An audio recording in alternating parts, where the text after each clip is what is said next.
This duel only lasted a few minutes, but for Mindy, it was between life and death, and her physical strength was rapidly exhausted. She could clearly feel the exhaustion of her body, and she was longing for a rest. But before she breathed a sigh of relief and was about to leave this place to clean up her wounds, dozens of ninja figures appeared in the distance. This time, the physical fatigue and the continuous bleeding from the wound made Mindy really feel the breath of despair, and it rushed towards him like a tide, and the only remaining life was really slim. His mental state was constantly declining, and he no longer had the will to resist in his heart. He just wanted to lie down as soon as possible and be a motionless salted fish. Fortunately, Peter's intermittent voice came from the earphone at this time, telling her to hold on, and rescue arrived soon. Only then did Mindy's brain briefly wake up, and it also made her realize her extremely depressed state of mind. Holding the longing for life, he swung his right hand and gave himself a big mouth, using the pain to suppress the fatigue of the body, and then directly pulled down the butterfly knife on his arm with all his might. With these two steps, Mindy successfully brought his spirit back to the peak, and warned himself in the depths of his heart that it is absolutely impossible for him to just stay in place and wait for death. While tearing off the corner of her clothes for a simple bandage, she walked towards the abandoned residential building not far away. She was going to play a hide-and-seek game with her life as the stake in this complex terrain.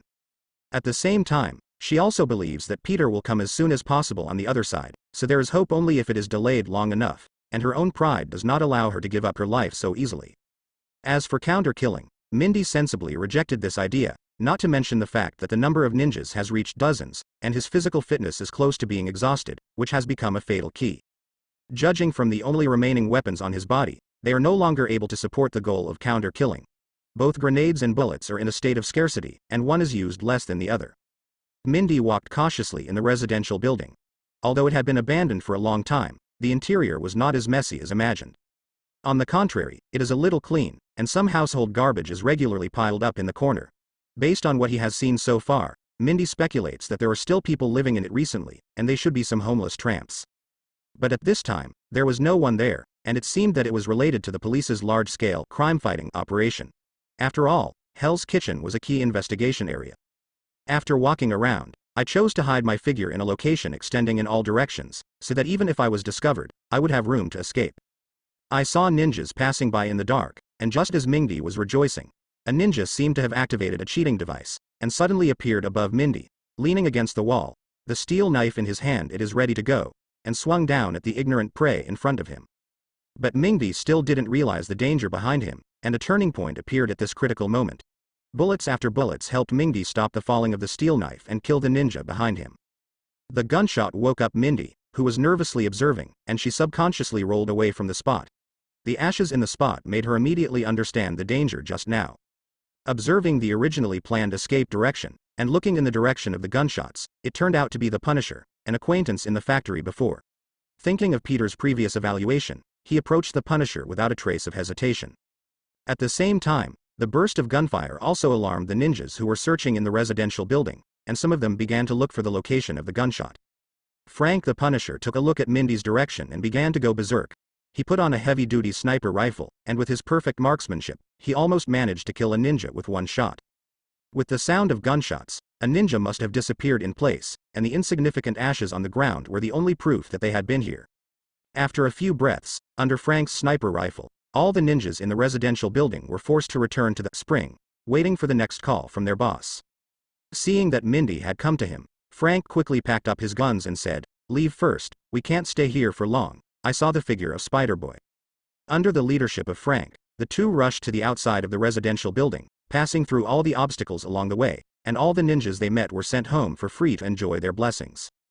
And Peter, who was rushing over, returned to his previous position. Seeing the status quo that had become the ruins of the battlefield, his heart was half cold. Looking around carefully, I found several piles of ashes that were suspected to be dead ninjas and a butterfly knife stained with blood. It seemed that things were not as bad as he had imagined. It was certain that Mindy left here safely and alone. Going up to the high place again, looking at the surrounding environment to judge where Mindy might go, but the problem appeared again. There were 5 or 6 predicted locations, which made Peter have to think carefully. The sudden appearance of a slight sniper rifle sound brought new clues to Peter, and the sound was very familiar, as if he had heard it somewhere recently. Peter immediately made up his mind and headed towards the gunshot, telling himself intuitively that this must be the correct answer, and there would be no more mistakes. On the way, Peter bumped into Mindy, who was retreating, saw Frank and understood the origin of the previous familiarity. Looking at the living Mindy in front of him, Peter was extremely thankful that the predicted situation did not appear. His emotions were a little out of control, and his body couldn't help hugging her. "Peter, you stupid rookie, let me go quickly, I'm already an adult, and I still hug him at every turn, is it reasonable? Also, this uncle saved me." For this kind of hypocritical action, Mindy, who has been a real man since childhood, naturally dislikes it very much. But his exhausted body could no longer keep up with the conscious reaction, so he had no choice but to accept this shameful hug and explain the reason for his rescue. Peter thought of the blood-stained butterfly knife, looked at Mindy from top to bottom, and asked worriedly, "Are you okay? Are you seriously injured?" "Of course I'm fine. Do you think I'm a naive rookie like you? I've been with Dad for so many years, how could I not have a few special skills?"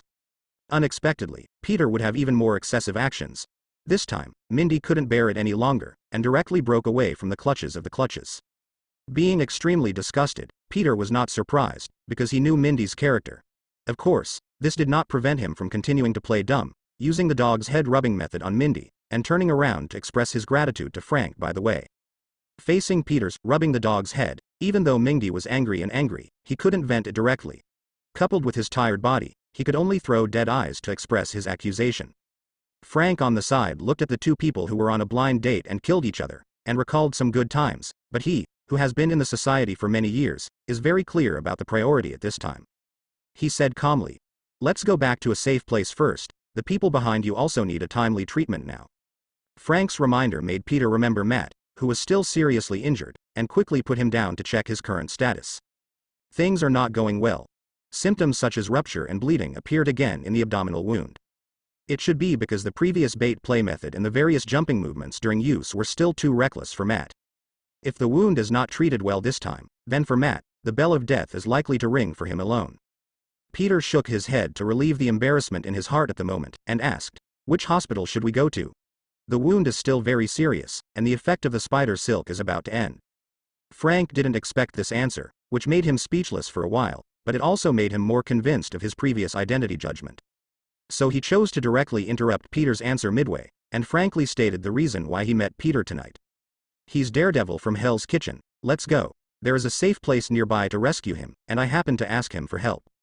Mindy, who was oppressed just now, took the opportunity to send a punch, shook his head sadly but with a smile expressed that he really couldn't afford to lose this person, and immediately walked to the other side without saying a word. Because she knew that Peter, a rookie, might not realize it, but he still had to fight. This kind of opportunity should not be missed. After all, if he didn't fight, he would have no chance to fight after a while. The reaction of the two made Peter realize that he was still guilty of empiricism. As Matt, going to the hospital now is like a prey jumping into the tiger's mouth, which is no different from sending him to death. Looking at Mindy's cheerful figure, Peter knew he had been punched again, so he could only write it down in a small notebook and wait for the next opportunity. Frank went on to say that the success rate of this treatment is generally not too high, and he went with the mentality of treating a dead horse as a living horse doctor. Whether to continue the treatment depends on Peter's wishes. Of course, Peter strongly supported Frank's treatment with both hands and feet. Even if he didn't look at it from the perspective of human life, he had paid so much tonight, and such a difficult experience has been passed safely. Now that he was about to reach the end, he was only one step away from reaping the fruit of success, the task reward, but it was absolutely impossible for him to give up in vain. In short, this is the idea that even if Matt is going to die, he must die in his arms. Anyway, he just can't get along with those bastards cheaply. Expressing their point of view, everyone quickly set off to form a retreat group of 4, and with some tacit cooperation, they successfully left the place of Vortex tonight, Hell's Kitchen. Then Frank drove Peter and the three of them across several large districts to the edge of Queens, got out of the car and walked through layers of cover made up of sewers and alleys, and entered the location that the Punisher said. Compared with Big Daddy's safe house, the place is much wider. The first thing that catches the eye is the 9 display screens hanging on the wall, on which there are multiple monitoring images from different angles of view. It can be said that there are no dead ends in all directions. Looms over the entrance. There are weapons and equipment areas, medical rooms, fighting training rooms and other professional places around, and the equipment for daily life is also comprehensive. Just like a sparrow, although it is small, it has all the internal organs. It is not a problem for a person to live here normally for more than half a month. Or it can be said that there is already a rudimentary form of becoming a base here, and only the owner needs to invest a certain amount of resources to complete the transformation and upgrading. Mindy ran to his side and whispered, "Peter, let me tell you something. This uncle definitely has a background behind him. Peter looked over in surprise, and thoughts kept popping up in his head. Could it be that Mindy found clues here, or that he only remembered seeing Frank once? Facing the rookie's astonishment, this time Mindy didn't delay any longer, and quickly explained the reason. This is an air raid shelter specially built by the country decades ago to defend against nuclear bombs, and it can accommodate hundreds of people at least by visual inspection. Just being able to occupy this place says a lot in itself. It turned out to be this point, and Peter suddenly realized it. In his memory, Frank seemed to be comrades in arms with Nick Fury, the director of S.H.I.E.L.D. Mindy continued to popularize the knowledge about the air raid shelter with Peter. Frank had changed his equipment and was wearing a professional doctor's suit. He pushed the medical bed out of the room. Peter hurried forward, put Matt behind him on the bed, and asked, "Is there anything I can do to help?" Frank was not polite either. He knew very well that this emergency operation could not be completed by one person alone, so he quickly issued a series of instructions, and it was an exaggeration to say that he directly used Peter as a cow and a horse.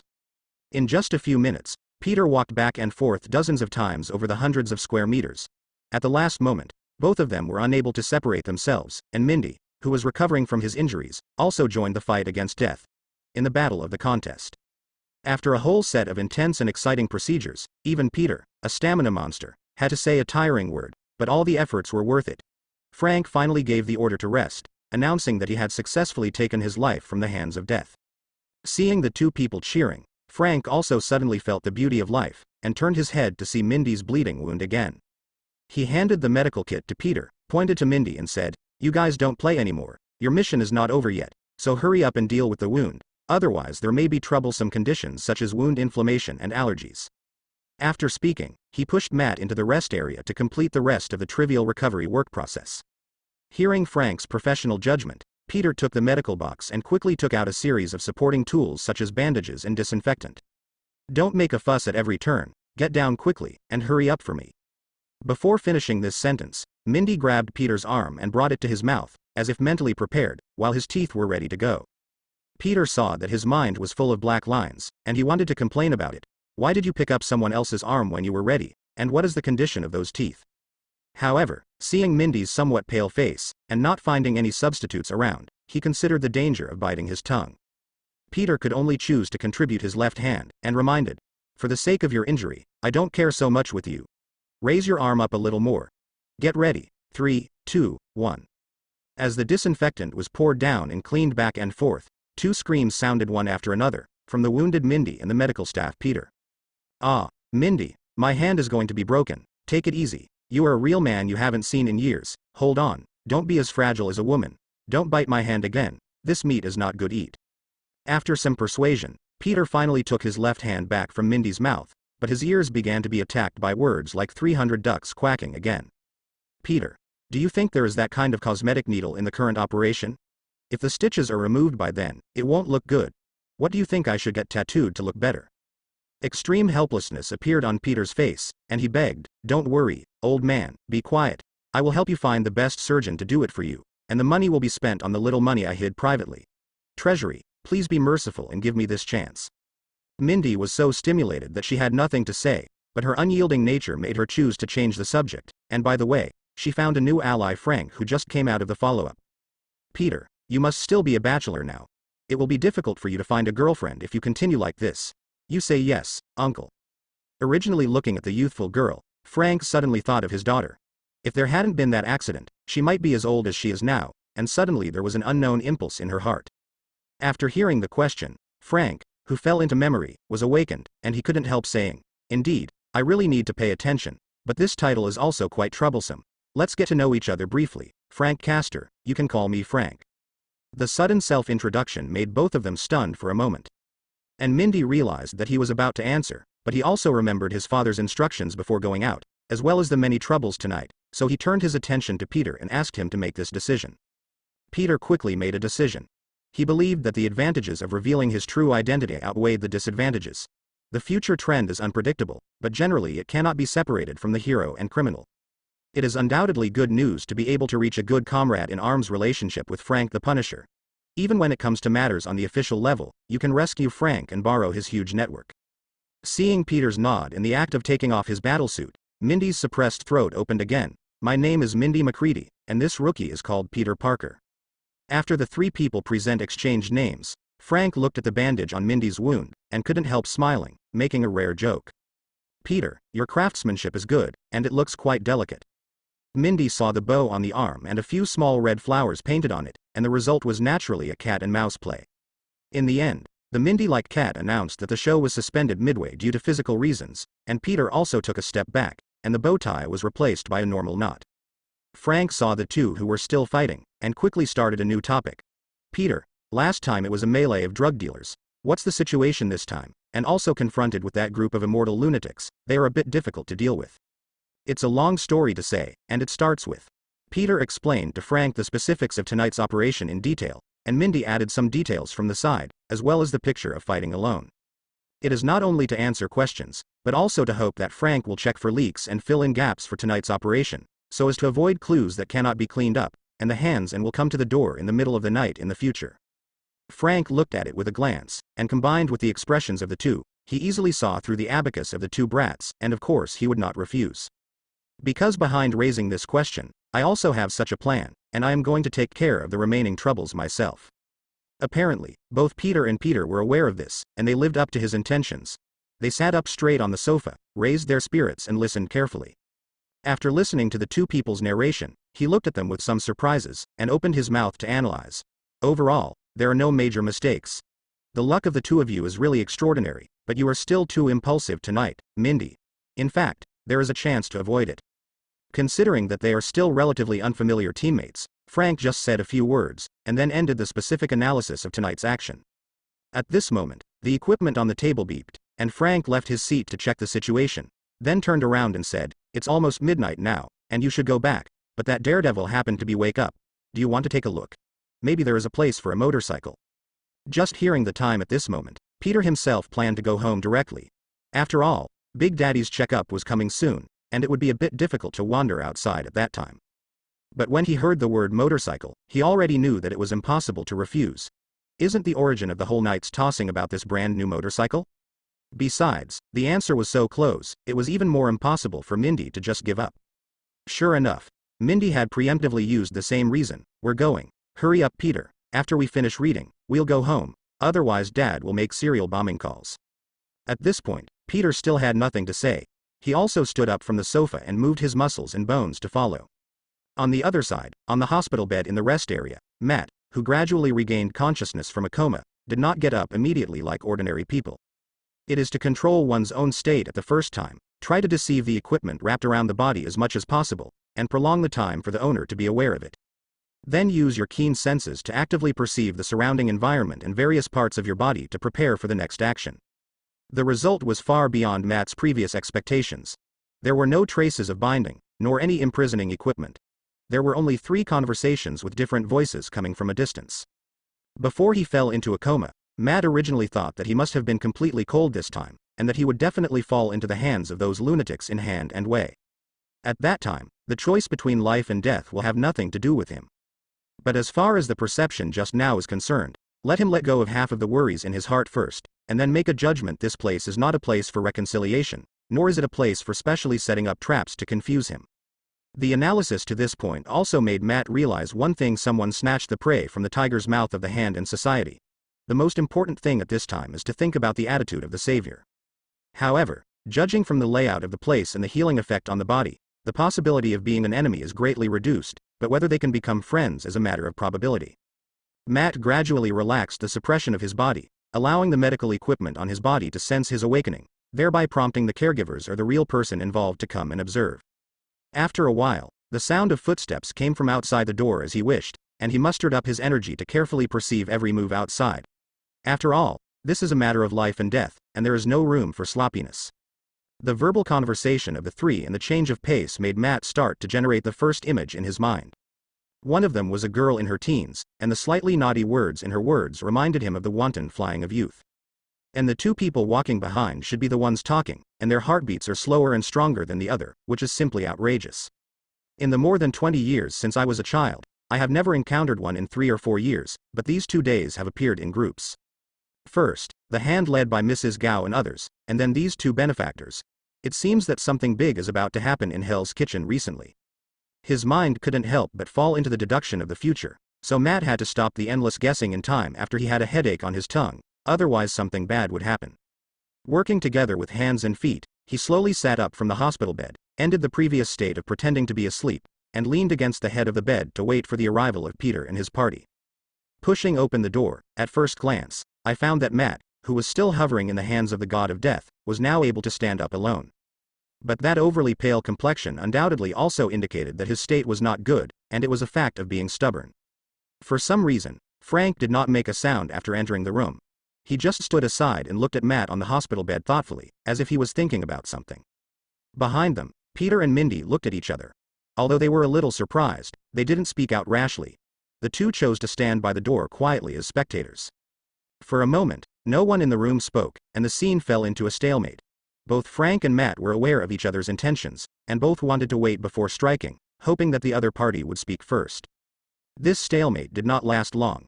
Matt, who was in poor condition, took the lead in breaking the silence. He simply and neatly revealed his true identity. He stretched out his hands to Frank and said, "Thank you very much for your help. You can call me Matt Murdoch. I am currently working as a small lawyer in a small firm in Hell's Kitchen. If you need it in the future, you can come to me anytime." At this time, Frank seemed to have recovered from the dream world, stepped forward to shake hands with Matt and responded, "Hi Matt, a retired instructor, Frank Castor, we will help each other in the future." After saying these words, both of them looked at each other and smiled, as if some kind of agreement had been reached during this conversation, which made the two people by the door confused. As for Mindy, who was originally impatient, the curiosity in his heart soared even more, but it was not easy to ask questions directly, so he could only suppress it. Until one day later, under Mindy's begging, Frank explained the reason for the two of them. The behavior of meeting for the first time was indeed premeditated. The main reason is that there is an urgent need for Matt's help in some matters, and it is still necessary. However, according to the information obtained from the investigation, it all proves that Matt is a very difficult type to get along with. What's more, they have never dealt with each other before, and there is no basis for trust, which reduces the possibility of success again. Considering the urgency of the situation, Frank chose not to make a sound in order to be able to progress smoothly, betting that Matt would acknowledge their life-saving grace and make a promise himself. Obviously, the ending proved that Frank was right in his bet. Under the specific time and circumstances, the pride in Matt's heart was that he could not ignore the kindness of others to himself. Of course, a big price was paid afterwards. As for what it was, Frank said that it was all over, so there was no need to say it. In short, the melon eaters, Peter and Mindy, listened with admiration on their faces. They deserved to be big bosses, and they could stage a thrilling duel in just a few words. Back to the topic. After some mutual introductions, Frank and Matt finally let go of their defenses to a certain extent. The two sides reached an agreement, and started a tentative communication. Since they have a common enemy, the focus of the conversation is naturally inclined to the hand, sharing relevant information they know. Peter, who was listening behind him, also gained a lot. He compared this kind of information with the comics and movies in his memory. If there were not too many accidents, the 5 fingers of the hand at this time should be Alexandra, Mrs. Gao, Botu, Suwanda, Murakami and others, all of which are a group of old and immortal monsters. And this organization can be said to be entangled with Daredevil in the future. It seems that in a certain timeline, Matt has become the new boss of the hand. But these are just unknowns. Which direction the future will lead to, everything depends on one's own choice and development. Moreover, we still have to attach great importance to the hand association, and we must not let our vigilance easily, otherwise tragedy will be staged around us. Finally, considering the time in Matt's exhausted state, Frank asked one last question, which was about motorcycles. Matt seriously recalled that after all, he was in a semi-comatose state and had no time and energy to pay attention to the surrounding information that had nothing to do with survival. In the end, he repeatedly recalled, and he found the only possible related information before he was completely unconscious. An extremely panicked man ran past the alley on the right side of his hiding place, and his body exuded a strong smell of alcohol. Frank also made some logical speculations, but he didn't have a deep understanding of the overall incident, so he couldn't give an absolutely certain answer for the time being. But when Frank saw Mindy's state from the corner of his eye, another decision had already been made. It was time for Matt to rest. Because Mindy, who had been quiet all this time, suddenly had many changes in his expression, from calm to ecstasy, then to remorse, and finally suddenly enlightened. It seems that the logical sequence behind the questions has been gradually clarified. The key to clear the level has been found, and the door to victory has been opened to her. Seeing Mindy's hesitation to speak, Frank immediately understood her hesitation, and immediately gestured to leave before discussing. allowing Matt to rest in a quiet environment. Back on the sofa just now, Peter also noticed Mindy's state, and said solemnly, "Contestant Mindy, please tell me. Please start your performance." Mindy is also actively cooperating with Peter's tricks. While taking out his mobile phone to connect to the computer, he improves his level with a single operation, and at the same time tells the result in the tone of a news broadcast. "If I'm not wrong, that man is the car thief we're looking for tonight, and the reason why they stopped suddenly is that they ran into those crazy ninjas on the way." Frank followed Mindy's train of thought and added, "Today should be a day full of harvest for them." Before setting off to the second-hand market, they went to drink some wine to celebrate. Under the blessing of alcohol, they have begun to lose sight of themselves. Then, there is no need to say more about the rest of the plot. The final result of the car thief is naturally predictable. The ninjas of the hand have rich experience in dealing with such rampant obstacles. Peter had to sigh with emotion that this arrangement of fate was really a coincidence, which made people feel a little bit of indescribable luck and coolness.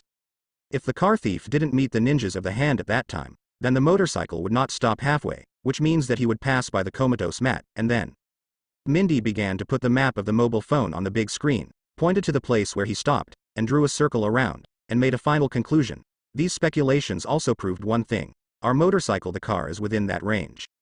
Seeing Mindy's proud face, Peter glanced at him intentionally or unintentionally. The intention of asking for credit was very obvious, and his face seemed to say that he should not hurry up to praise the arrival of the goddess detective. But of course he, who proclaimed himself the big brother, couldn't allow himself to be depraved. Anyway, he just watched left and right, and didn't cooperate with Mindy's next performance. "By the way, I picked up the principles of life, chicken soup and other daffa that I left behind many years ago, and told Mindy to learn to be humble and not to be arrogant." Mindy was so angry that she was almost suffocating in her heart, and the white eyes that represented the sight of death came online again, and she despised Peter's behavior so much. If her body didn't allow her, she would have wanted to fight directly. The contest between the two sides came to an end with Mindy's eyelids about to fight, and officially returned to the handling of motorcycles.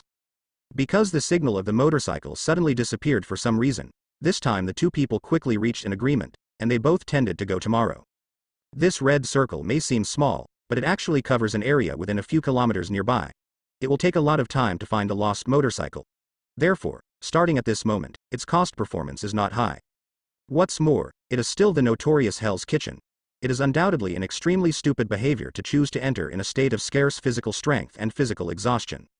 The girl who ran away from home, Mindy, still attaches great importance to her old father's exhortations, and she should not be brave at any time. Otherwise there will only be one ending in the end, harming both others and herself, and finally the relatives will cry. Frank, who was pondering on the side, gave a different suggestion. "For the disposal of motorcycles, I think we should start now and rush overnight to carry out recycling work." After speaking, he immediately got up and walked to the equipment room. Within a minute, Frank came out of the room fully armed, waving his hand to signal the two to follow quickly. The resolute style made the two of them confused. They looked at each other and didn't know what to say for a while, but Peter still picked up Mindy, who was weak in strength, and followed. Frank is a serious person, and he would never joke casually about business. Maybe he discovered a mistake that they didn't notice. Thinking of this, Peter couldn't help speeding up his pace. Since most of the journeys when he came in were complicated sewers, everyone didn't speak, and kept walking silently. After getting into the car, Frank explained the reason for the haste. The motorcycle that is still in place may become the most fatal flaw for Peter and others. This surprised Peter, and recalled in his mind again, which clue he had forgotten made Frank pay so much attention to it, and even the drowsy Mindy gradually woke up after hearing it. In the early hours of the morning, there are still vehicles passing by on some major roads in Queens from time to time, so there is no need to specifically avoid the cameras on the road, which is much easier than when we came here. Frank quickly turned the steering wheel with both hands to ensure that the vehicle was recorded by the surveillance on the main street and showed a normal direction in the surveillance video, and then drove to a remote path. In short, under the premise of ensuring safety, Frank used a variety of methods to increase the speed of the car to the highest possible speed. Seeing the two people who were still deep in thought, they opened their mouths to point out their thoughts. Combining with the factory incident you participated in last week, it is the connection between the two that makes the lost motorcycle rise to the fatal level. Mindy's complexion turned ugly after waking up, partly due to the sudden awakening, partly she was also constantly doubting herself in her heart. Whether this motorcycle is poisonous, she really shouldn't. He murmured. "We left some traces in Hell's Kitchen last week, but this time Peter and I appeared again, and we also met ninjas from the hand." Peter finally understood why he couldn't connect all the ideas in his mind. He originally thought that the factory incident had passed, but he subconsciously skipped this key point and speculated along this line of thought. The Hand Society can be said to be a black and white existence in this city. If you are willing to investigate, you will definitely be able to get this kind of information. It is completely easy. In addition, Big Daddy and Mindy went to the official store to buy the motorcycle, with licenses and certificates, and everything was traceable. Of course, the ninjas of the hand will not let go of the food that is automatically delivered to their mouths, and must continue to search for it, and the end is naturally the true identity of Peter and others. As for the possibility of finding the wrong person, the ninjas said that they are all the same, and they will not feel troubled at all. Instead, they will proactively deliver a complete set of hell journeys to every disturbed crowd. Still stay at home, come to the service level in person. Sometimes you may be asked to give a 5-star praise, and then give a family meal at a big discount. If you want to pursue convenience and quickness, the hand can also choose to play a guest role as an envoy of justice and a friend who is less courteous and more affectionate, and pulls the police and drug dealers in to create a new hunting ground, and together they plan big things and divide up the prey. Waiting for many related forces to enter the arena, the hand will return to the behind the scenes and transform itself into a law-abiding black hand. It only needs to push a little harder at critical moments. The main army will naturally attack with all its strength, and a large amount of resources will sweep the battlefield in one fell swoop, and all relevant persons involved in the incident will be thoroughly investigated. At that time, all kinds of problems will come to them, and the pressure they have to bear will definitely be overwhelming. In this bustling big city, you will also become a group of rats crossing the street, facing the situation where everyone shouts and beats you, and you cannot return home, and if you are not careful, you will be threatened with death. Even the safety of the family members has become a question mark, and the final outcome is estimated to be a self-deprecating comforting word of killing the thief and being powerless, but he is no longer able to restore everything that has been wrong. Frank saw the changes in the expressions of the two of them, and he couldn't help feeling in his heart that he was still young after all, with a relatively immature style of acting and lack of experience in understanding the overall situation. In fact, on the whole, the follow-up impact of the incident was not as bad as imagined. On the contrary, it played a certain positive role on a certain level, which can better cover up the ins and outs of the incident. But for the sake of these two young people who are more optimistic, Frank decided not to explain for the time being. Let them think for themselves, and learn some knowledge that others cannot teach. Especially the little girl Mindy, who came out of society to work hard for a living at a young age. She must be warned more. After all, she is often faced with dangerous situations, and if she accidentally makes a mistake, she will lose her life. Of course, Mindy's first impression is that she is a very smart child. If she just preaches, it will be a waste of effort, but it will further trigger her rebellious heart. Only by letting her personally experience this kind of predicament that a catastrophe is imminent, can she regain her vigilance towards new things, learn from them, and learn something in a real sense. Frank watched Mindy's thoughtful frown through the rearview mirror, and he thought back to the days before, if there hadn't been. For a moment, the car fell into silence, and it was not until the car was about to arrive in Hell's Kitchen that Frank escaped from his memory. Looking at the atmosphere at this time, I also realized that something was wrong with the direction of things, and gradually deviated from the originally set track. In fact, the original plan was to stand up at a critical moment to answer the doubts of the two, but I didn't expect that I would overturn and fell into the memory and couldn't stand up in time. But it's not surprising, it's a simple thinking trap. The thinking in people's mind after stepping in for a while is inseparable from this circle, and they will only rush forward vigorously, entering the endless deduction. The abbreviation is to be on the edge of a dead end. After a long time, others will no longer be able to wake up a person who is pretending to be awake. Only when the person is willing to wake up can it be considered over. Frank could feel the pain coming from his head one after another, which made him reach out and massage his temples. He was really committing a crime, but whoever made a mistake by himself, fortunately, it didn't take long, and it was completely salvageable. After adjusting his mentality, Frank returned to the task mode, and in just 2 or 3 sentences, he clearly pointed out the key point. Kai Jia said, "You two don't need to think so much now. This is just a game of racing against the hand, so there is no need to worry about this and that, especially you Mindy." Mindy, who was suddenly named, was a little startled, and subconsciously turned her gaze to Frank, like a student who was listening to a class and sat up straight, waiting for the teacher's instruction. Facing such a diligent and studious girl, Frank began to focus on 2 tasks. While giving Mindy an overall perspective, he silently counted the buildings in the distance in his heart, looking for a suitable parking spot. When he silently counted to 100 in his heart, the place was finally found. Frank turned around and began to assign the next task to the 2 people in the back seat. "Peter, adjust your breathing, focus, and get ready to get out of the car. The rest of the journey will be just the 2 of us, and we will walk through the main area of Hell's Kitchen." Mindy, Your physical strength has not fully recovered, so stay in the car and wait. Always pay attention to your surroundings, and if you find anything unusual, immediately send us a signal, and be ready to evacuate at any time." Mindy nodded, quickly took out the computer, earphones and other professional equipment from the school bag, and after a while of debugging, he told the two that the signal was normal, and handed the mobile phone that recorded the location at that time to Frank. And Peter also remembered the reward that was buried deep in the warehouse before the invisible body armor. At the time, he was successfully possessed by the European Emperor, and the mission reward tripled with one move. Uncle Ben and Aunt May put on the two invisible body armors during the meal on the night they received them, and they are currently being used. Since the invisible body armor can only be bound to one person for a long time, the last one has never found the real owner, and naturally entered the depths of the warehouse to eat dust, but today it finally has a place to use.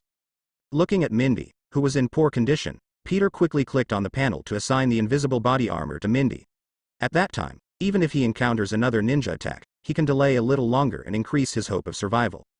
Frank stepped on the brakes at a hidden corner, completed the textbook-like reverse into the garage, and after observing that there was no movement around him, he waved to Peter to follow him, and headed towards Hell's Kitchen not far away. Under the guidance of the map, Peter took Frank to shuttle through Hell's Kitchen at a fast speed with the help of the spider thread, and it took only 10 minutes to cross half of the area and reach the destination. The two had a clear division of labor, and the experienced Frank took out the binoculars he carried with him and carefully observed everything around him. And Peter went to a high place to find out where Matt was unconscious in the approximate direction in which the car thief escaped, so as to deduce the location of the motorcycle. Considering the urgency of time, Peter came down from the height after 1 minute. After some information exchange, Frank confirmed the next place to go based on the observation just now. The two walked through the building carefully, and gradually approached the place where Matt was unconscious before.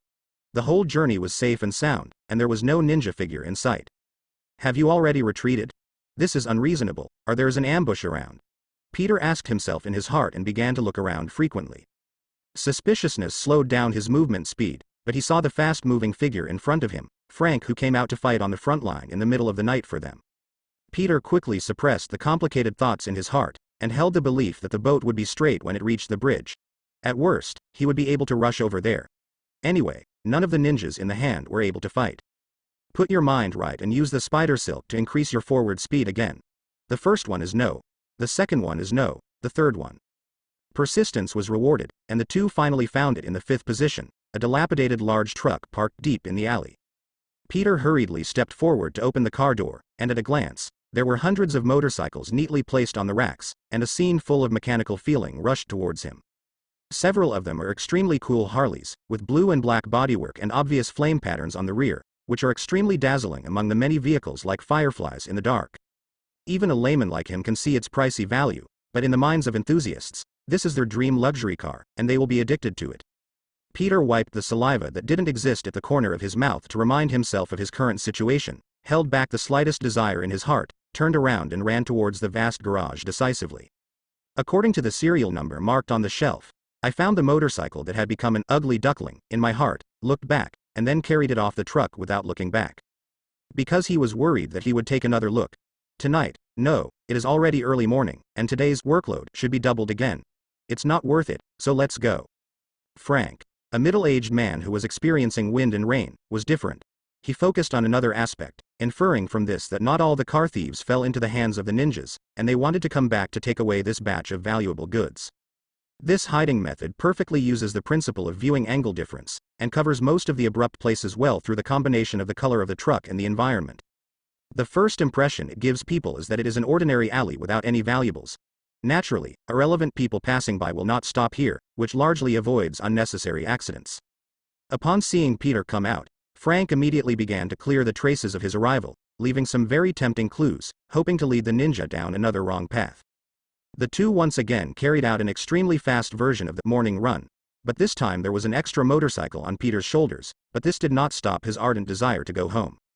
Under the reflection of the moonlight and lights, the silhouettes of the two were looming. If they looked from a distance, there was a high probability that people would call them monsters. If it is seen by passers-by, it will definitely be a hot topic of conversation, and it will naturally be shared on the internet. It will enter the link of telling late-night stories for insomniacs, and it will be another city's unsolved mystery. On the way, Frank, the former good family man, has already imagined the situation he will face next.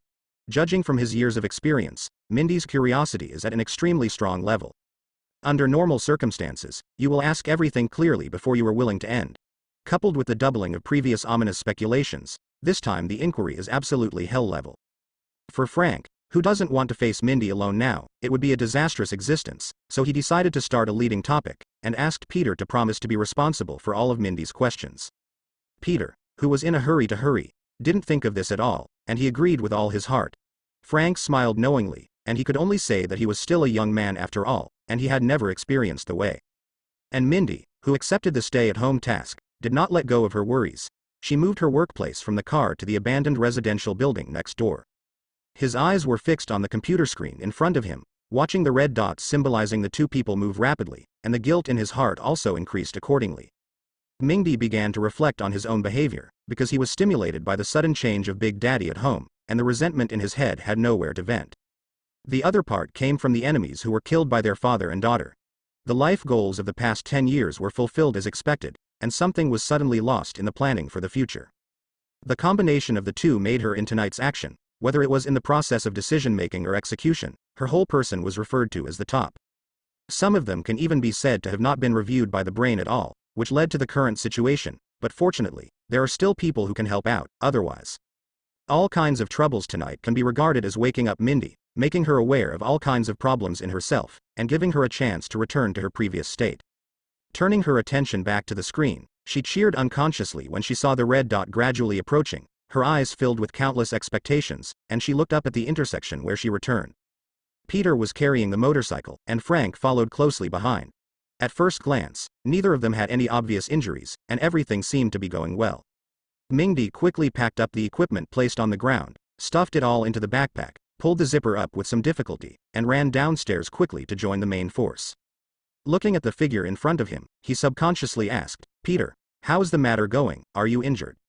A series of questions were thrown, which made the heads of the two people who had just arrived almost half a circle bigger. The questions were too complicated and diverse, and some of them were asked repeatedly. However, both of them knew about Mindy's state of mind at this time, and answering questions in detail was the key to a perfect solution. At this time, Peter also understood that Frank's sudden topic before was really too stupid, so he couldn't help but look at him with contempt, and by the way, he planned whether he could become the legendary rascal again. As the saying goes, ginger is still old and hot. Frank also anticipated this situation in advance, and took the lead in taking action. He turned around and took the heavy motorcycle from Peter's shoulders, and completed a flash of eye contact. After a period of fierce eye contact that can be called 300 rounds of the war, Frank won the right to handle the parking of the motorcycle by virtue of the first attack. The answer to the question was naturally taken over by Peter, another person involved. When we went, we didn't see a single person. It went smoothly and everything was taken care of. Mindy is not very satisfied with this series of routine answers. In previous reflections, she has realized the stupid choices she made in this operation. Therefore, many details are needed to analyze the ins and outs of the entire operation, and to gain the greatest experience and lessons from it as much as possible. As soon as she had an idea, she immediately changed her painting style, tilted her head and blinked at Peter as if she was cute, and showed a coquettish way that is rarely seen in ordinary times, and she almost called a lowly-sounding brother. Peter only felt a chill, and he was obviously not a fan of this kind, so he rejected it ruthlessly, but in order to avoid the continuation of the embarrassing performance and the chasing after him in anger, he still answered the questions one by one seriously. After layers of questioning, many details of the operation were found out one after another, and both sides had a deeper understanding of it. However, Mindy, who has entered a serious state, thinks that it is far from enough, and the combat power is even more ferocious. The problem is coming again like 1,000 arrows, and Peter is almost on the verge of going crazy. At this time, Frank, who left the battlefield, finally appeared. He quickly solved the problem of placing the motorcycle and became Peter's savior. He poked his head out of the car and said, "It's time for us to go home. We can't stay here for long. Hurry up and get in the car. It won't be too late to discuss in the car." Hearing this fantastic assist, Peter, who was deeply troubled by the magic sound, naturally grasped it firmly, and resolutely echoed, "Come on, let's talk in the car, Mindy, we have to go home quickly." In the car, under the pleading eyes of Peter, Frank raised the topic of why the hand ninjas suddenly retreated to the two. Mindy also realized that he had made a mistake just now, his face blushed involuntarily, and he lowered his head a little embarrassedly, and continued to think about this new question, and the question and answer was officially over. But Peter and his party didn't know that about 3 minutes after they left, Hundreds of figures entered Hell's Kitchen in an orderly manner and arrived in the area where Matt was unconscious in batches. These figures are exactly the ninjas Peter was thinking about where to go on the road just now. At this moment, they finally appeared and began to conduct a detailed search of the area. For a long time, ninjas gathered one after another, and the leader who stayed still listened to the information reports of each ninja, and quickly integrated them. The leader took out his mobile phone from his pocket, carefully clicked the speed dial button, and waited for the caller on the other side to answer. A reminder sounded that he was connected, and he subconsciously bent down and said softly, "Hi, President, there is no trace of Daredevil at the scene, and he must have been rescued halfway." Interesting, it seems that there is another good show to watch this time. Let's withdraw everyone. We don't have enough manpower. Anyway, we have already been to the scene. Although we say we are late, we have done our best. The leader didn't answer the conversation right away. He knew his president's speaking style, and there must be other things that need to be explained. The smart subordinates just need to wait quietly for the arrangement. The events of last week still have a great impact on us. We should pay more attention to the movements of Wilson Fisk. This guy is a little restless. If necessary, we can use the strength of those few. For the delegation of new tasks, the leader immediately made a promise, expressing his determination in the most sonorous tone. Received. I will definitely pay more attention to it, and promise to complete it. Please take more rest, President. After waiting for the call to be officially hung up, the leader's waist instantly stood up, and he waved his hand to lead the ninja out of Hell's Kitchen. The accidental coincidence of the two makes people feel that opportunity and disaster are twin brothers who live and die together, and the choices are often separated by a thin line. The original speculation of Peter and his team was that they were worried that the factory incident would become the key point, leading to their real identities being exposed, so they hurried to the scene to destroy the evidence. But on the other hand, because of this incident in the factory, the Hand Association headed by Mrs. Gao had a huge temptation. In the face of the huge money market, a poor vigilante, Daredevil, cannot be compared at all. The two are not at the same level, and the power at hand is naturally inclined to the side with the greatest interests. It is the existence of this point of view that the main reason why Peter and his party and the ninjas of the Hand were able to pass by and move smoothly. On the other hand, considering the huge distance between the places of residence of the two parties, Peter and Frank were separated halfway. After all, there was no need for Frank to travel more than half of the city.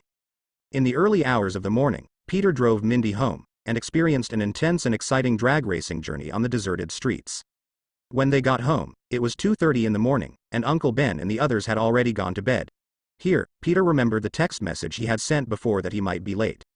The situation at this moment made him have to doubt whether he was a foresight or a pure crow's mouth. Shaking his head and refusing to continue thinking about it, he said that he was not afraid of the truth behind it, but that there was no need to dig deeper. Anyway, he had already returned, and Peter quickly gave himself an answer in his heart. Taking Mindy lightly through the living room, ready to go upstairs to the bathroom, to reward the tired body of running around tonight, and finally have a comfortable sleep. Suddenly he heard a strange sound next to him, and turned his head to see that it was Mindy's stomach growling, especially in a quiet environment. It was only then that Peter realized that Mindy might have come here before dinner, and then he only went to the dessert shop. Mindy was mainly complaining about Big Daddy's various evil deeds, and simply ate a few bites of dessert. In the end, it was a night of fighting and running around. No wonder there was a violent stomach reaction, probably against this inappropriate behavior. And Mindy was surprised why he stopped, and asked, "What's the matter? Did you find something wrong?" After a while, I also felt the direction of Peter's gaze, and the continuous screaming of the stomach made Mindy a little flustered, and his eyes were uncontrollably aimed at the ceiling, as if there were all kinds of weird things above. It was rare to see Mindy's shy side. Peter held back a smile and said, "I'm a little hungry. Let's go to the kitchen to see if there is anything to eat." After finishing speaking, he turned around and set off for the new destination, because he was afraid that if he didn't leave, he would laugh out loud, and then he would be beaten again from embarrassment. Peter searched the kitchen comprehensively and meticulously. The staple food of big fish and big meat was hopeless, but fortunately, he found several bags of noodles, a small amount of vegetables and eggs. Peter decided to cook by himself, showing Mindy his perfect cooking skills called art, boiled noodles with vegetables and eggs. As the so-called high-end ingredients often only need to use the simplest cooking method, Master Peter started to make it after a busy day. Sorry, there are too many inner dramas, and the stage is mixed. After a while, the steaming hot noodles were officially out of the pot. Looking at the noodles in front of them, the two decided to split into two groups. One went to the bathroom as originally planned, and the other enjoyed the food at the dining table. In order to let Mindy, a hungry girl, enjoy the taste of food as soon as possible, Peter decisively obtained the priority right to use the bathroom by cheating. What a commendable spirit. Well, in fact, he knew that even though Mindy was only a little girl, none of her female passive skills were lost, and her bathroom usage time was definitely a desperate figure. Don't ask why. If you ask, it means that you were young and ignorant. What a profound and heavy lesson it was. The two acted separately, and finally met in Peter's bedroom on the second floor. There were no extra guest rooms for living in the house, but there were several storage rooms.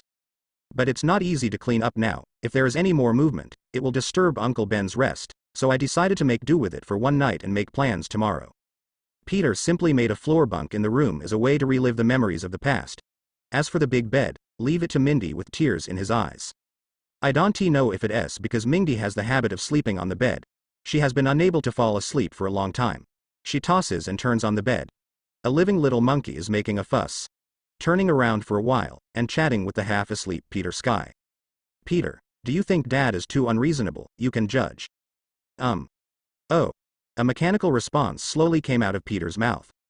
In fact, this is more like Mindy's self-question and self-answer session.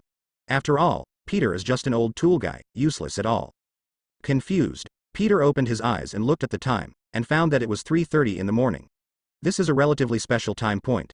Once he gets through it, he will be in a particularly energetic state, and he will not need to sleep afterwards. Obviously, Mindy has entered this state, and he is going to fight against drowsiness until dawn. I have to say that young people are really energetic.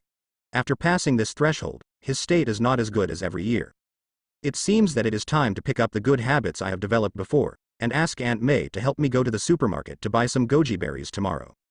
It is such a precious moment to have a cup of heartwarming wolfberry water in the cool autumn. By the way, remember to buy a thermos. Tradition must not be lost. With all kinds of nonsensical thoughts, Peter felt drowsiness and fell asleep for a while. This time, Mindy's chat could hardly awaken his will. In fact, the reason why he was in such an exhausted state was mainly because he was frequently challenged mentally, which brought him an unprecedented experience. First, the worry about Mindy's life and death, followed by the strange operation to save Matt's life and death, and finally the urgency to make up for the mistake. The pressure is like the rising tide of the sea, wave after wave without stopping. The combination of the three is no longer a simple addition, and it can even be said that no one will feel outrageous in the cubic. At around 8 o'clock the next morning, the sun was shining brightly, shining in as usual, and the heat in the room began to gradually rise. Peter, who was awarded the bedside bunk position, was the first to feel the change in the environment. He opened his closed eyes and found that he was sleeping on the floor. And the brain that just woke up is like a dilapidated computer that has been running for many years and is stuck on the way to start. It is very difficult to extract the corresponding memory from the mind. His eyes were full of endless confusion and dullness, as if he was wondering why he ran to the floor when he was not sleeping in a good bed. Did he sleepwalk? Or it was just an accident? In short, the whole person just doesn't want to move, like a salted fish basking in the sun, and the brain doesn't want to work even more in the warm sun. After a long time, the system's calm mechanical voice sounded. It is now 6 a.m. New York time. The host has completed the task, childhood memories, and the reward has a superimposed effect. Please. At this time, Peter had just completed the process of waking up from his sleep, and subconsciously replied, "You little bastard, the system, you did this trick last time. I don't know that as a saint, I can't be tricked again." In just a few seconds, Peter shouted out a series of sentences in one breath, without any gasps in between, which surprised even himself. Even the system stopped briefly, and the program showed that there might be other options for the host, but there were a lot of unsolved words in the sentence, so he specifically searched for related words. It turned out that it was all nonsense, and there was not a single word that needed attention. If the system was more intelligent, it is estimated that countless complaints would form a bombing zone. It's a pity that the system is not, and it is ignored according to the relevant set procedures, and continues to talk about the topic interrupted by the host. The host has requested to check the results as soon as possible. If you are not satisfied, you can choose to refuse, but continuing to superimpose will bring the greatest benefits to the host. After 2 months of contact, Peter knew that if he believed everything, he would really be a big fool, and most of the time the system was full of nonsense, so there must be something strange in the prompt that appeared at this time. He summoned the panel to display the data, and when he saw the words on it, he knew he had guessed right again, and his heart was full of joy and sorrow. In fact, to be honest, he would rather not guess correctly, and he doesn't know if it is because he has spent all his luck by traveling through time and not dying. At present, as long as the predictions are unknown, most of them are correct. It is a vivid display of a good but not a bad thief spirit. He is a crow's mouth living in the chief's house in the African continent. The A-level ability lottery draw has been superimposed many times, and there is a possibility of successfully upgrading to an S-level ability lottery draw. Success and failure are often separated by a thin line. This is a gamble on the future, please make the final decision carefully. Although the difficulty of choice reappeared, Peter quickly made the final decision, because he was self-aware of his relationship with the world, and what was most important in this world was strength. Once you don't have the corresponding strength, it is estimated that from the moment you step out of the house, you will put the life and death of yourself and your family in the hands of others. This feeling of being controlled by others at all times is very uncomfortable. As for the value of the S-level ability, the Phoenix ability on his body is the best proof. Now it is only a preliminary development, and it has already made great contributions to him, and the role it has played is innumerable. And in this more than a month of bone-chilling training, Peter clearly felt the great potential of the Phoenix, such as physical recovery, healing of others, and possible flying abilities. If one day it can be developed to the extreme, at that time, he can proudly say to the world, I want to hit 100. Even the recovery ability may reach the level of Uncle Wolf and Deadpool, so this is definitely a project worthy of long-term investment. After looking for a reason to convince myself, I clicked the confirm button with both hands at lightning speed to avoid long nights and dreams, and then I want to change my mind again.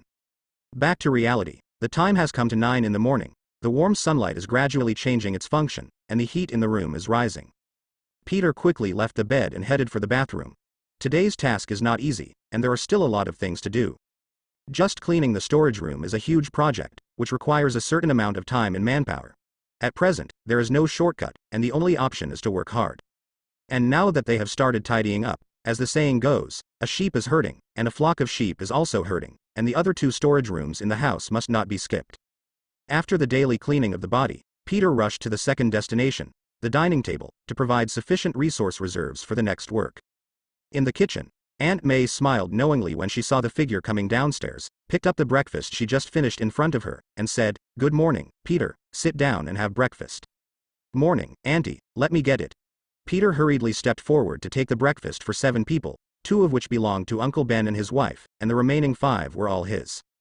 Since Uncle Ben's reminder last time, after a few days of observation, Aunt May noticed changes in Peter's body and food intake, and mistakenly thought that Peter was exercising. Aunt May naturally strongly supports this kind of behavior that is beneficial to the body. After all, the body is the capital of everything. At the same time, considering that fitness requires a lot of nutrition, Peter's food will be prepared for multiple people. Peter took a closer look and found that it was still the third one: milk, bread and eggs. Regarding this point, he actually wanted to complain. It's a pity that I didn't do in-depth research on eating before, and it is estimated that fried rice with eggs should be the most skilled dish. But the complaints are the complaints, there is no hesitation when eating, but it fully shows the picture of the starving ghost eating. In Aunt May's eyes, Peter's wolfing down was the best compliment to her morning labor. Eat slowly, there is still a lot in the kitchen. At the same time, he joked with a smile on his face. By the way, tell me, there are girls' shoes at the door, and that girl seems to be staying in your room last night, so it could be. Hearing this, Peter almost spit out the milk he had just swallowed, and turned to observe Aunt May's expression. He felt that smile was very familiar.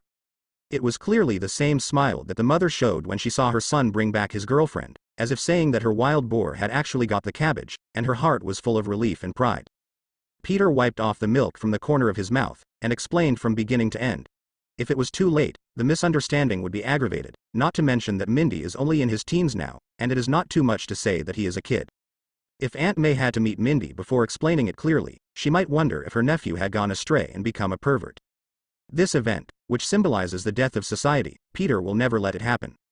For the clever ghost like Mindy, we must be more on guard, and we must not let him know the details of the matter. Otherwise, the days to come will be uncomfortable, and they may be teased at any time. So the meal officially became a special episode of Peter's short story. Aunt May leaned leisurely on the chair, listening to the story, and the dining experience was straight up. Aunt May tasted the food with relish, and at the same time said that she was still somewhat disappointed in general. After all, after so many years, her nephew didn't even have a girlfriend, and maybe he didn't even touch his hands, which made people call it miserable. But when she heard that Mindy was an underage girl and was going to stay at home for the next week, Aunt May sat up straight and looked into Peter's eyes. Quickly suggested, the storage rooms at home just need to be cleaned, Peter wants to help, and I will stop by the supermarket to buy some daily necessities later. Of course, Peter raised his hands in agreement, and his little thoughts were seen through at a glance, but there are some things that only Aunt May can do. At the same time, A figure appeared at the top of the stairs. It was Mindy, who had just woken up. She asked, "Peter, where are you? Do you have any food? I'm so hungry." "Downstairs, having breakfast." Mindy, who was in a hungry state, didn't know whether he heard the answer or just smelled the delicious food, so he came to the dining room from the stairs in a daze. A strange figure appeared in his eyes. He raised his right hand subconsciously, rubbed his eyes, and blinked quickly, just to see the things in front of him clearly as soon as possible. The brain is also being forced to go online. From the analysis of the atmosphere Peter got along with, he immediately understood who this gentle woman was, and stepped forward to greet her as a junior and a guest. "Hi, my name is Mindy, and I'm Peter's friend. Recently, something happened at home, so I came to stay with Peter for a week. Excuse me." Peter really didn't quite get used to Mindy starting this well-behaved junior mode. After all, he was usually carefree, and he was a real prototype of the devil in the world.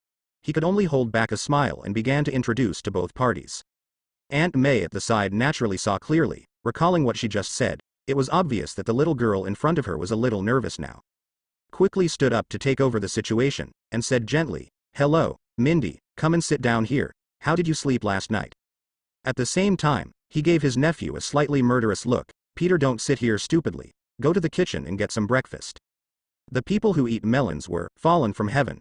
Peter said that he was a little sudden and almost choked again, but he also understood Aunt May's good intentions. He got up and headed to the kitchen. He rubbed his belly and decided to grab a few more. He didn't know if it was because of his actions last night that he still felt hungry after 5 breakfasts entered the Wu Zhang temple. Mindy clapped her hands for Aunt May's righteous act, wishing she could put on a gesture of celebration. After all, Peter's half-smile expression was so irritating, he naturally got closer to Aunt May. When he came out of the kitchen with breakfast, Peter was surprised by the scene in front of him. The two people who were strangers before had become an extremely close relationship, and even reached the level of talking about everything. The atmosphere between them is too compatible. The first impression is that they exist like a family, making him feel that he is the redundant one. This made Peter wonder if he was wasting time in the kitchen. He turned his head to look at the clock. In fact, there were still not a few minutes left. He could only sigh with emotion that the speed at which women make friends is really amazing. After breakfast, everyone began to assign work, and Aunt May decided to go out to buy daily necessities first. At this time, the supermarket had a discount activity. It just so happens that a round of big purchases is needed at home. This event is like God personally delivering benefits to the door, and it is absolutely not to be missed. Peter and Mindy are responsible for the sanitation and cleaning of the storage room. There are 3 storage rooms in the home. They need to rearrange the contents and allocate the storage space reasonably. The first thing to clean is the storage room on the easternmost side of the 2nd floor, which is also the most suitable room as a guest room, and it is located on the right-hand side of the bathroom. After finding the key to open the door, Peter could smell an indescribable smell, which made him jump 5 meters away in one step. Mindy also followed closely behind, rolled to the side after a row. His body was pressed against the wall, and he took out the butterfly knife in his hand to complete the defense. He asked vigilantly, "Peter, what's the situation? Is it a ninja from the hand? My weapon is still in the bedroom. I will cover me later." Peter quickly stretched out his hands to express his misunderstanding, and denied, "No, there is nothing wrong, it was my mistake, it was an accident." Mindy had a puzzled expression on his face, and his eyes wandered between the door 5 meters away and Peter, as if to say, "Why were you so excited and jumped so far just now?" Peter rubbed his nose in embarrassment, not daring to meet Mindy's stare, moving slowly to look at the white wall, trying to escape the death interrogation. This time. It's a pity that Mindy's eyes were still fixed on him, and his body moved forward to come back into Peter's line of sight, a posture that would not give up until he got the answer. He could only look up at the ceiling, helplessly telling the truth that the shadow cast by the sewer last night was too serious for him. The moment he opened the door, he seemed to smell the familiar smell again, and returned to the familiar scene, and his body reacted naturally. It only took a second for Mindy's eyes to go from being puzzled to speechless, and there were thousands of words, but at this moment, he couldn't say anything, and finally said, "Peter." Peter immediately turned around and brought a high-power electric fan from the bedroom, took a deep breath and opened all the windows in the room, giving the storage room a thorough ventilation before cleaning. After 5 minutes, they officially entered the first storage room, which was an eye-opener for the two of them. There were all kinds of weird items inside, like a sealed treasure chest. A series of youthful memories belonging to Uncle Ben's generation, such as piles of books, vinyl records, and old stereos, can be said to have everything that one expects to find. Even Peter's childhood toys are among them. Let go of the novelty in your heart, quickly turn on the work mode, first move all the bulky and useless equipment downstairs, connect the water pipe from the bathroom, and clean the room with water in all directions. Out of the corner of his eye, he suddenly noticed the dark circles under his eyes, which can be called national treasures, and his strange mental state. Peter couldn't help but feel a headache, and he was afraid that Mindy would pass out later. Suggested. Mindy, your dark circles are serious. Why don't you catch up on some sleep and leave it to me to clean here? I'm fine by myself. No, this is my room for the next week. I have to clean it myself, and I can't sleep right now. I'm going to sleep at noon. Let's get to work. Mindy flatly refused. And made a gesture full of motivation to show that she has no problem. The short is that work makes her happy, and she wants to be addicted to work and cannot extricate herself. Peter wailed in his heart. It's your state that makes people feel scared.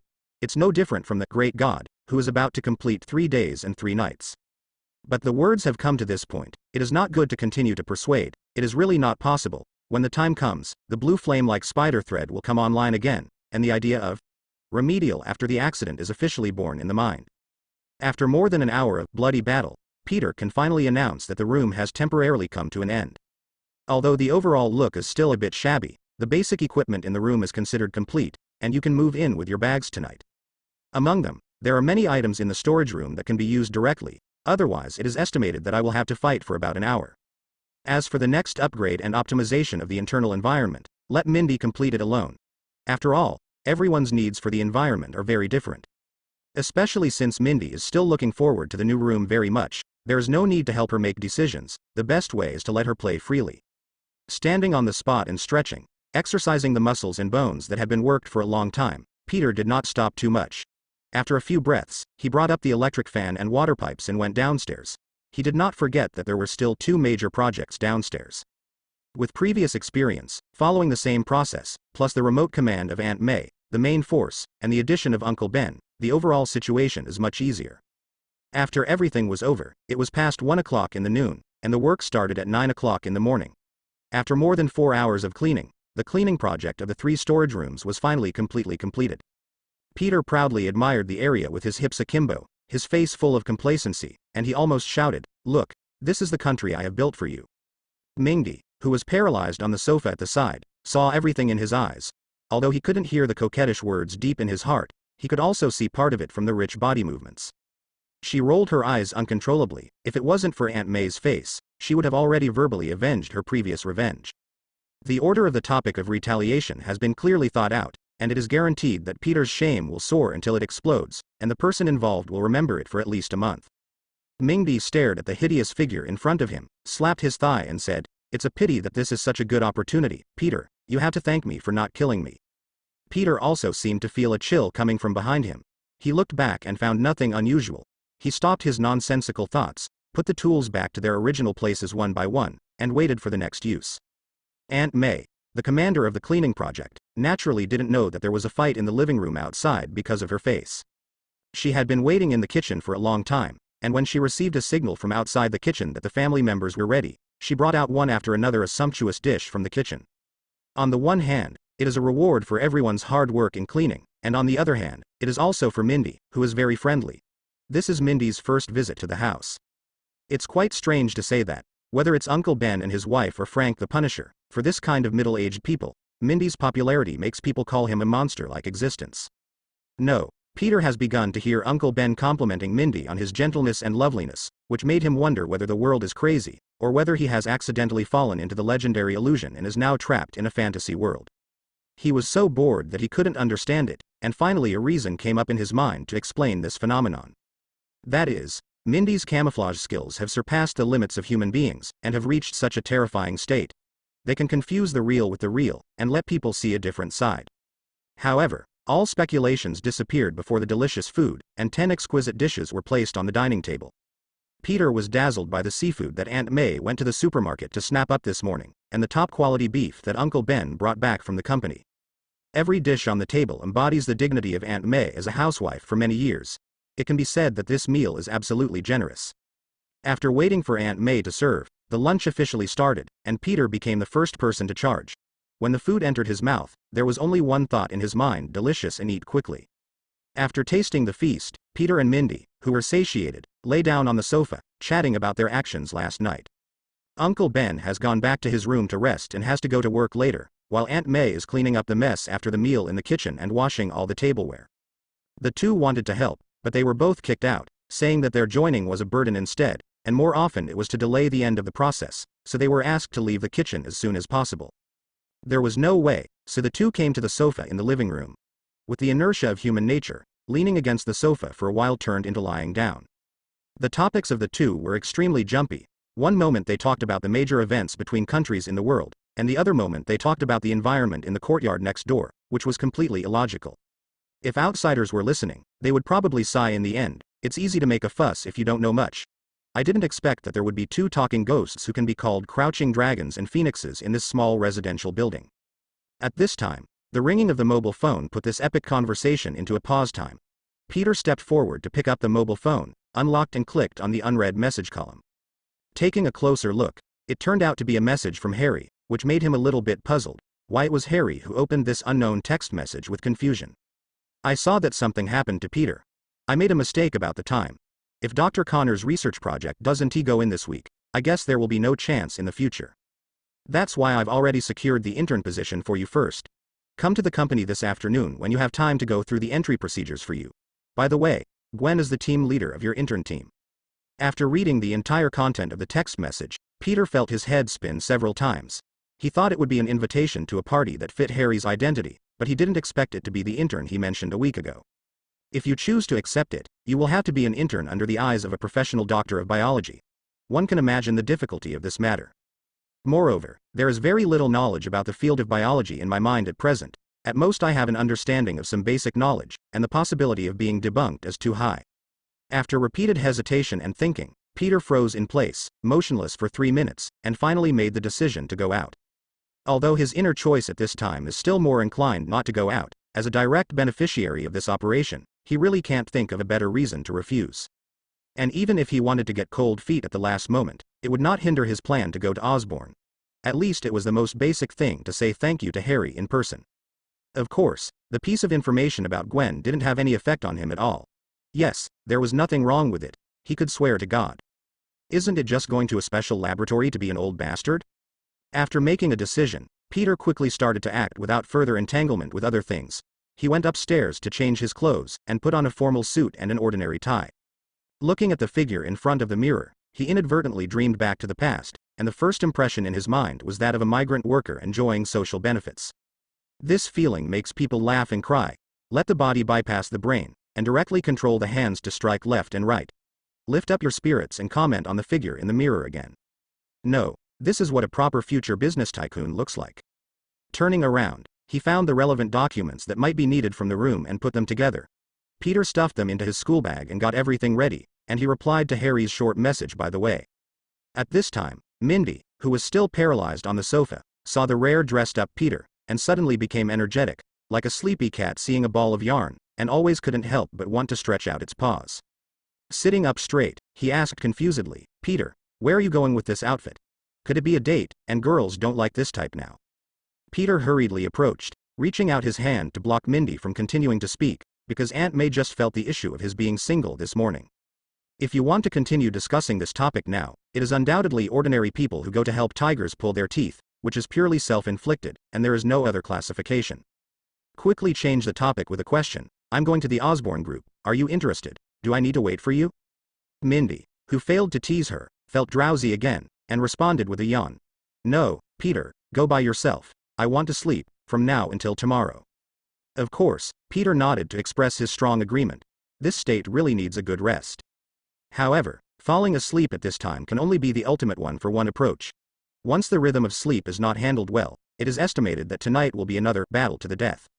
After answering, Mindy didn't lie down directly this time, but stood up vigorously and walked unsteadily to the second floor.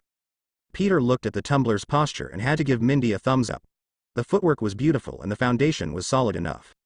But I still followed, fearing that there would be an accident in the end, and I would perform a classic talent on the stairs, tumbling, and it would be troublesome if my head was knocked.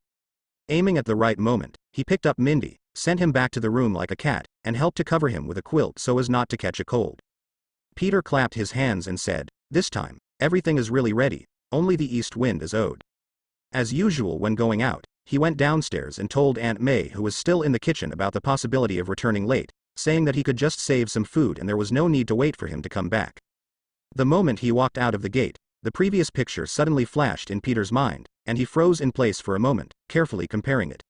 He couldn't help asking himself, no way, this time it shouldn't be a crow's mouth again, is it going to be another night of fighting? Turning his head to look at the door behind him, the thought of going back prevailed, not because he wanted to reject Harry's kindness, but because he felt something strange about him. Especially there is a feeling of chilling in the back, as if being blown by gusts of cold wind. Two completely different choices began to sing in my ears, telling their reasons. Peter, a scumbag, said he wanted both. After a while, the instinct of the body stood up, cut the mess with a sharp knife, and once again displayed the perfect left and right bow with both hands. At the same time, another voice appeared next to my ear. You still need to study more. Remember to believe in science. Things like crow's mouth, metaphysics, and Ultraman don't exist. Obeying his instinct and rubbing his flushed cheeks, Peter took a firm step outside. He seemed to hear other things disturbing him on the way, but it didn't matter. At the same time, I set the ending for myself tonight. This time, I will definitely be able to get home before dinner, and the previous situation will not happen. When he came to the garage, Peter took a deep breath, suppressed all the messy thoughts in his mind, and thought about the means of transportation to the Osborn group. The first plan was to drive a brand new motorcycle on the road, but the bus and subway could no longer satisfy his desire for freedom. Just looking up at the sky, and letting his body stand in the sun for a while, he fully felt the most vicious sunshine of the day appeared. In addition, the map shows that there are many maintenance signs on the forward route, and the consequence of taking a long detour is that it will take at least half the time. And the time has come to 2:30 in the afternoon. Maybe when they reach the Osborn group, they will clock out of get off work, and that will be an extremely embarrassing scene. Peter already knew how to choose in his heart. After all, the plan was just an imaginary plan, and it would change sooner or later. Motorcycles, which symbolize freedom, still have nothing to do with him. The natural road is waiting for him to step in. The combination of bus and subway is the correct answer for urban travel. Green travel is low carbon and environmentally friendly. He is contributing to environmental protection every day. On the other side, in the top floor office of the Osborn group, Harry, the initiator of the text message, was sitting quietly, subconsciously turning a pen in his hand. His eyes turned to the blue sky and white clouds outside the window. Under the sunlight, the three formed a perfect combination, and the sky in his eyes looked extraordinarily bright. However, the atmosphere in the office was completely different. Harry had already fallen into a state of thinking, and silence became the mainstream of the room. Only the main computer would sometimes make a sound. After a long time, the reminder music sounded in his pocket, and Harry regained his senses. He reached out and took out his mobile phone to check, and found that it was Peter's reply. The previously frozen expression finally changed slightly, and he said to himself, finally, one thing went well, those old foxes are really annoying. Looking back on the experience of the last week, Harry personally thinks that the word tragic can no longer be summed up, and 2 points and 1 line are the norm in life. Every morning, I got up from the warm bed, hurried to the company, and started to deal with the work at hand without stopping. I worked until after 11 o'clock in the night, and then drove home to wash and sleep. Knowing his lack of experience, Harry consciously put in dozens of times of effort, but the young man was still struggling under the siege of a group of old foxes. Over the past week, various methods have been tried, but in the end they failed to make any good progress, which caused the anger in Harry's heart to keep accumulating. In desperation, Harry could only sneak out from time to time, allowing his brain to relax for a while, and allowing himself to regain his fighting power. Today's briefing happened to meet Gwen Stacy. During the chat with his old classmates, he learned that he had misremembered the specific time of Dr. Connor's project, and the recruitment of interns had been closed for a few days. At the same time, I also learned that my friend Peter hadn't had any contact with the girl for nearly a week after he got the girl's phone number, and the two sides hadn't made any effective progress at all. Harry, who was sneaking in, suddenly wanted to ask Peter out for a gathering. Although he made a small mistake with the intern, it was not the last moment, and everything could be remedied in time. And after knowing each other for so many years, it's rare for a girl to be interested in Peter. As his best friend, of course she wants to give him a perfect assist. After returning to the office, Harry adjusted his mentality and quickly discarded the work documents that had been entangled with the old fox. Today, he no longer wants to think about it so much, he just wants to go all the way to realize the plan in his heart. Call the internal number to inform the secretary of his arrival, personally ask about the information about Dr. Connor's project, and ask the secretary to give an order to the project department, and he will go through the back door unscrupulously.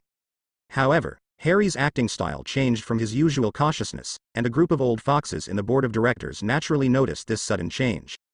Although they haven't figured out the intention for a while, they have always believed that everything should be more patient, and everything should not be too eager, otherwise the ducks in their mouths will fly away.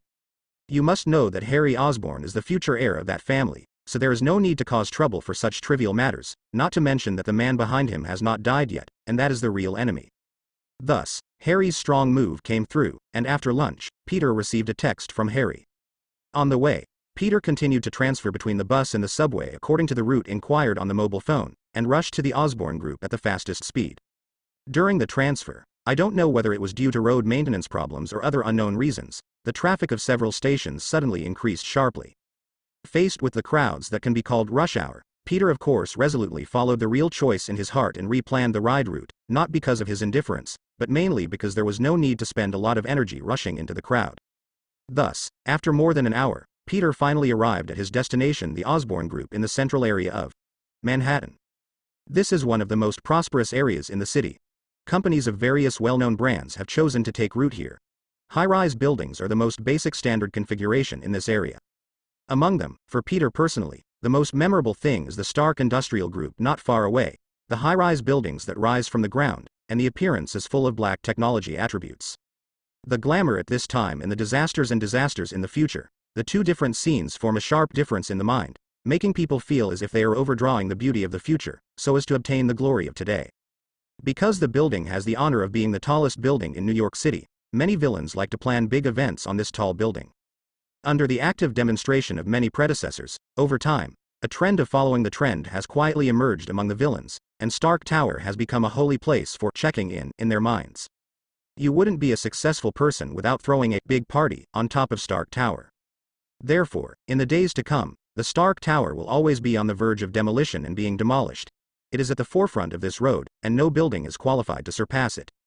Even at a critical moment, the protagonist Tony Stark would choose to demolish the house himself, seemingly in response to the supreme metaphysical law that the building worships the sky and has boundless mana. I have to mention here again that Tony Stark is really rich and has character. Most people will choose to leave the building that has been reduced to ruins many times, or they will just perfunctory and finally settle down. But Tony Stark, who has many names such as Playboy and Iron Man, wants to say nothing. He not only realizes the reconstruction and restores it to its original state, but also makes it more public on the original basis, for fear that outsiders will not find the building. However, the overall style of the building of the Osborn Group is more pragmatic, and the first impression it gives people is more of ordinary migrant workers. Of course, this does not mean that its technological content is low, but it is one of the best in many fields such as biology and medical treatment. The Osborn Group on Saturday was still busy. In just a few minutes of observation, there were hundreds of staff members entering and exiting at the door. Peter recalled the previous conversation with Harry. A large international company like the Osborn Group generally does not have collective weekends, and more often adopts a shift system. Because the Osborn Group has branches all over the world, thousands of business intelligence is sent to the headquarters every day.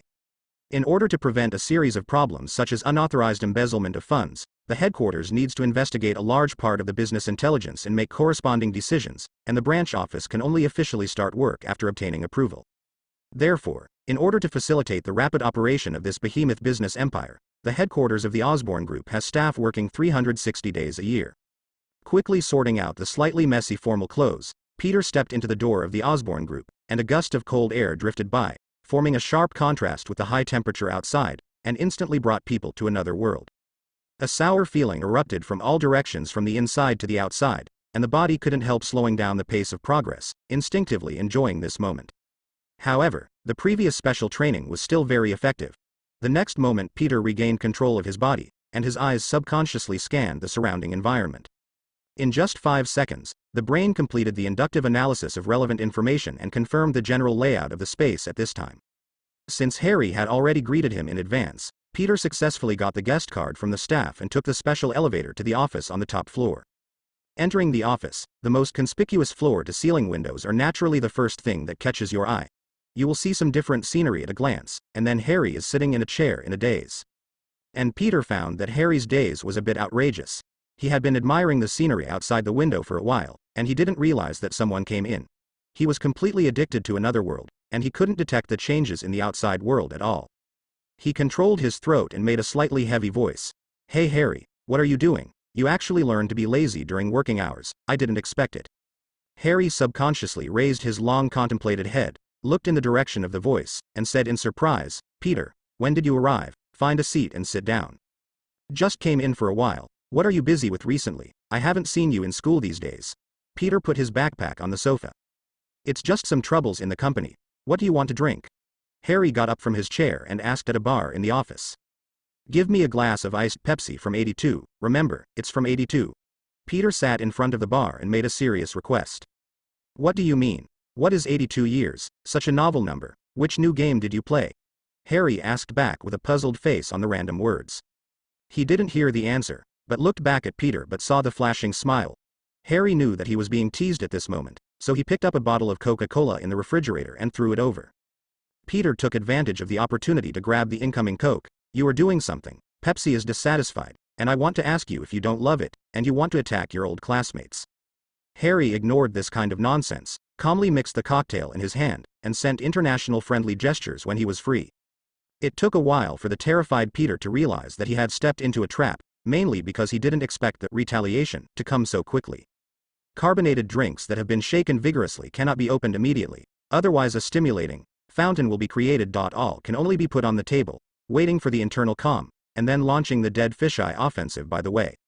Harry slowly sipped the cocktail he made himself. "Don't look at me like that, or I'll make you a drink too. By the way, you don't seem to be able to drink yet." Such shameless words can be said. Peter said that after all, he still underestimated the children of the rich family, and immediately made international gestures to express his strong respect for Harry. Under Peter's stalking and accusing eyes, even though no one else was around, Harry still felt completely embarrassed and awkward. However, he would not bow to such evil forces, so he turned his head and asked, "By the way, have you brought all those certificates and related materials?" Peter still cast contemptuous glances at this kind of forcibly changing the subject without technical content, but he also knew that the business was important. He got up and picked up the backpack on the sofa, took out the documents and handed them over. "The documents are all there, but are you sure you want to do this?" Harry took the information and explained. "There won't be any problems. In fact, I have other plans on this matter, and I want to use this to break some stalemate."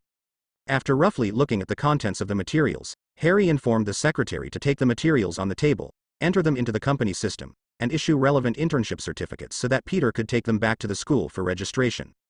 During the waiting time, the two began to chat, complaining about some recent life, accompanied by a large number of cocktails. Maybe they were drunk, or maybe they just wanted to vent their anger. The conversation gradually became Harry's one-man show. Peter knew very well what he should do as a friend, and quietly acted as a trash can, without emotion and soul. "That's it. Peter, you don't even know how shameless those old guys are. None of them have good intentions. These documents are purely for disgusting people. Those old bastards almost forgot the name of this company. This is the Osborn Group, and I am Harry Osborn." When Harry vomited the bitterness in his heart, Peter was not idle, and while listening to important information from it, he began to reorganize his thoughts. There is another important reason why he came to the Osborn Group this time. He wanted to meet Harry's father, Norman Osborn, the actual controller of the Osborn Group. He did not forget that the Osborn family received not only sky-high wealth from their ancestors, but also a genetic symptom, and Norman Osborn may belong to the manifestation. In the days to come, under the influence of this genetic symptom, Norman Osborn's body became thinner and thinner, and he was on the verge of death at a critical moment. In order to solve this problem, he began to search for various methods, but failed to complete his own salvation in the end.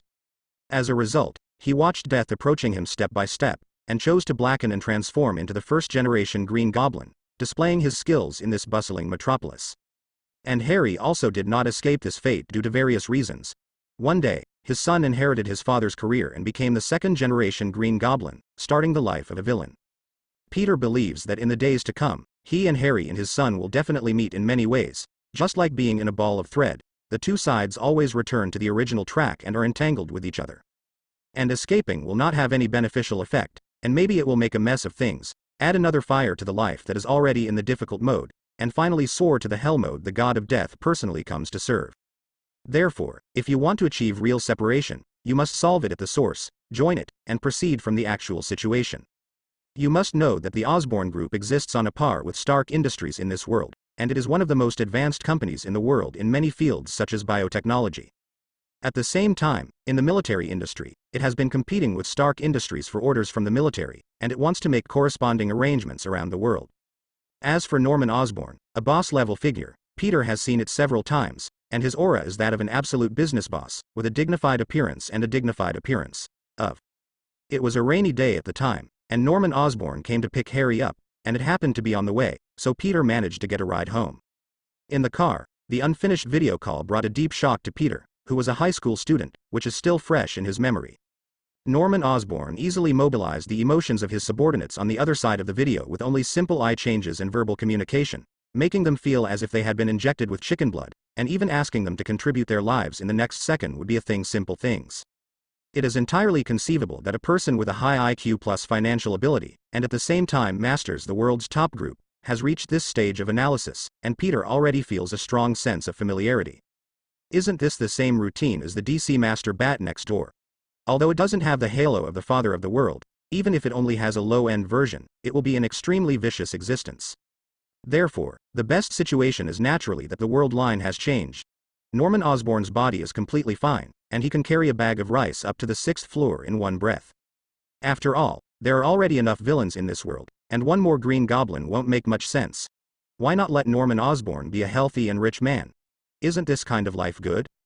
Waiting for Harry's complaints to be almost over, Peter began to join in with the idea of testing, deliberately asking why this happened, and then derived to Norman Osborn. Harry didn't think too much about it, and directly explained that the main reason was that Norman Osborn's body had problems half a year ago, and he had been recuperating at home, and he hadn't completely improved until now, and his condition was finally changing repeatedly. Hearing this, Peter's heart was half cold. This is not much different from the plot in Memory. The blackening of Norman Osborn is about to become a foregone conclusion. Before he could finish digesting this speculation, a more explosive piece of news came out of Harry's mouth, causing him to subconsciously spray Coke forward, almost choking his throat in his haste. Not caring about cleaning up the mess just created, the voice suddenly raised, "What, Tony Stark is missing? Is it the Tony from Stark Industries who makes headlines all day?" Harry, who was sitting opposite, was already ready, moved the chair he was sitting on ahead of time, calmly dodged this attack, calmly took out a tissue from the box beside him, and wiped the Coke on the table. He nodded and replied, "It's him, Tony Stark of Stark Industries. Part of the reason why he is so busy right now is him." He continued to explain, "I have been missing for a while, and I don't know how long it is. The information I received at the time said that he was going to the Middle East to test new weapons, but he was attacked on the way, and no one has been found so far." "No. Then why are there still his latest reports in these magazines?" Peter found several fashion magazines on the desktop, pointing to the cover and questioning. These magazines are actually smoke bombs specially released by the Stark Group to cover up this fact, so as to prevent the company's stock price from falling to the limit, and to avoid worse things from happening. Under Harry's analysis and explanation, Peter gradually got a general idea of the whole incident, and at the same time understood Harry's resentment just now. The reason why Stark Industries weapon preparation is able to take the lead in the industry and always has a place in the military's orders is because they have a genius-level leader. The disappearance of Tony Stark made all the companies in the industry ecstatic, and also made many capital predators see opportunities. They all started to get ready to leave at any time, and they had drawn up thousands of action plans, just to tear off pieces of fat from this giant at the critical moment. As for why this explosive information was not widely circulated, on the one hand, it was because the top management of Stark Industries made timely defensive countermeasures, released fake news to the outside world, and created all kinds of lace news to attract the attention of the public, thus delaying the exposure time. On the other hand, all the informed forces cooperated tacitly to block all the information, and the Osborn Group was also one of them. After all, in the end, if the result remains unchanged, it will be an incomparably huge feast, and there is no need for extra forces to participate in dividing the cake. This is a battle related to the division of interests in the future, and everyone is working overtime, waiting for a specific news to come. After saying this, Harry gritted his teeth and had a hint of admiration on his face. He couldn't always maintain a calm mood when dealing with this extremely dazzling genius. However, Peter's thinking is unusually novel. Pushing forward from the final result, there is a high probability that Tony Stark will play the role of the Return of the King. Gradually transforming from a playboy to a real superhero, that "I am Iron Man" officially opened the prelude to this era. The calmness in the market also proves that the ups and downs of the stock market in the plot will not happen, and the encirclement and suppression of the multi-party capital predators is estimated to be over before it begins.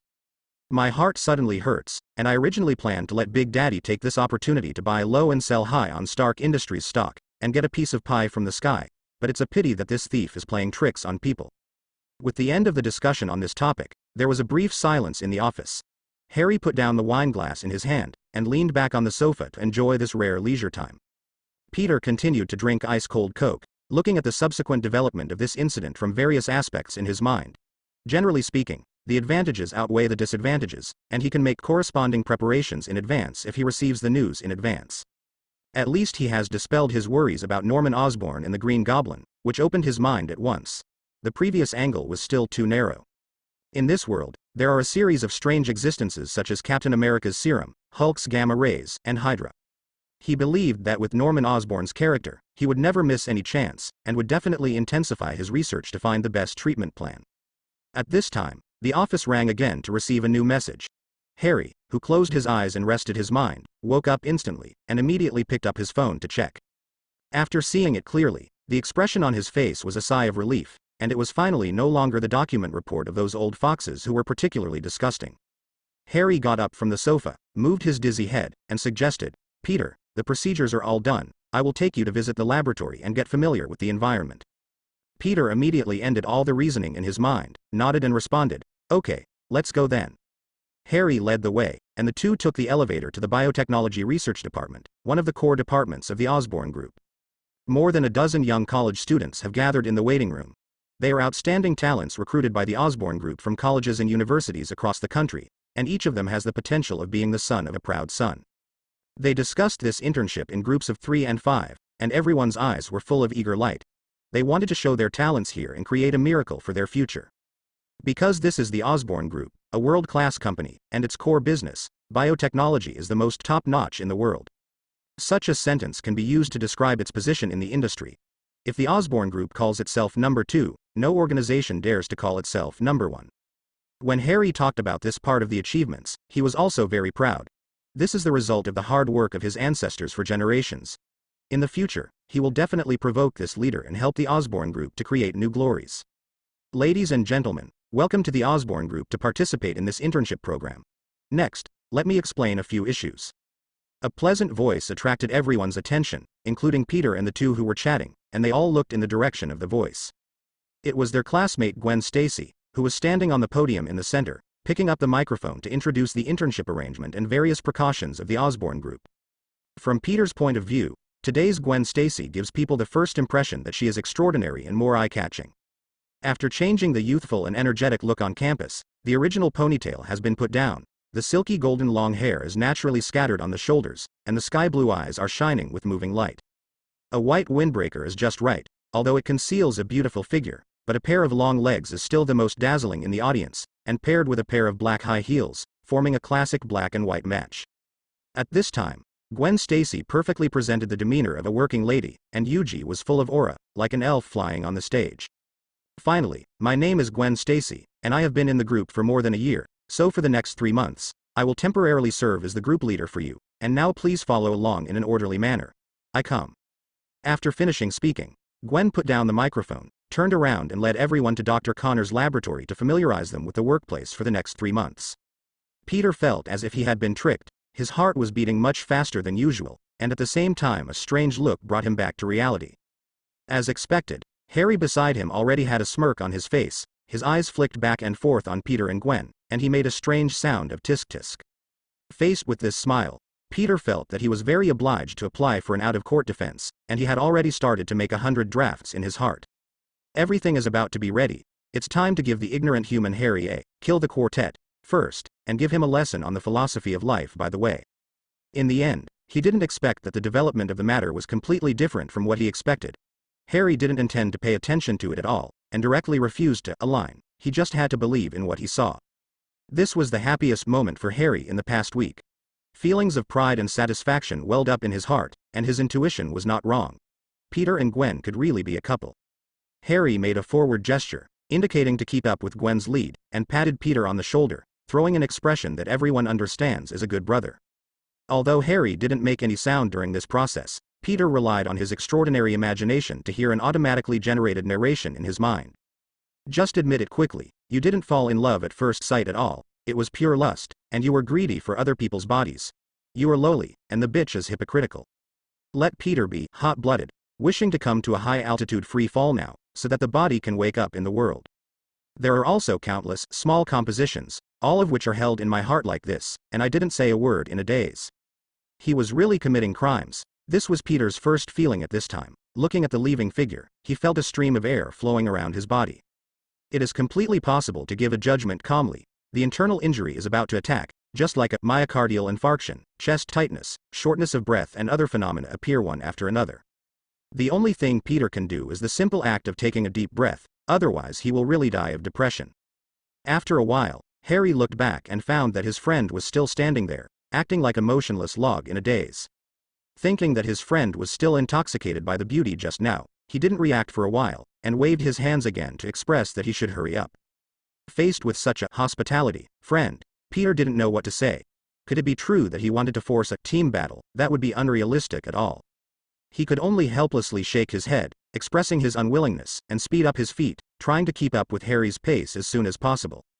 Harry followed the team first, came to Gwen's side early, and said hello. Hi, Gwen, good afternoon. Gwen was surprised by the appearance of this voice. After all, in the morning chat, Harry's face was full of haste and exhaustion. Turning around, he asked, Harry, why are you free to come to the laboratory?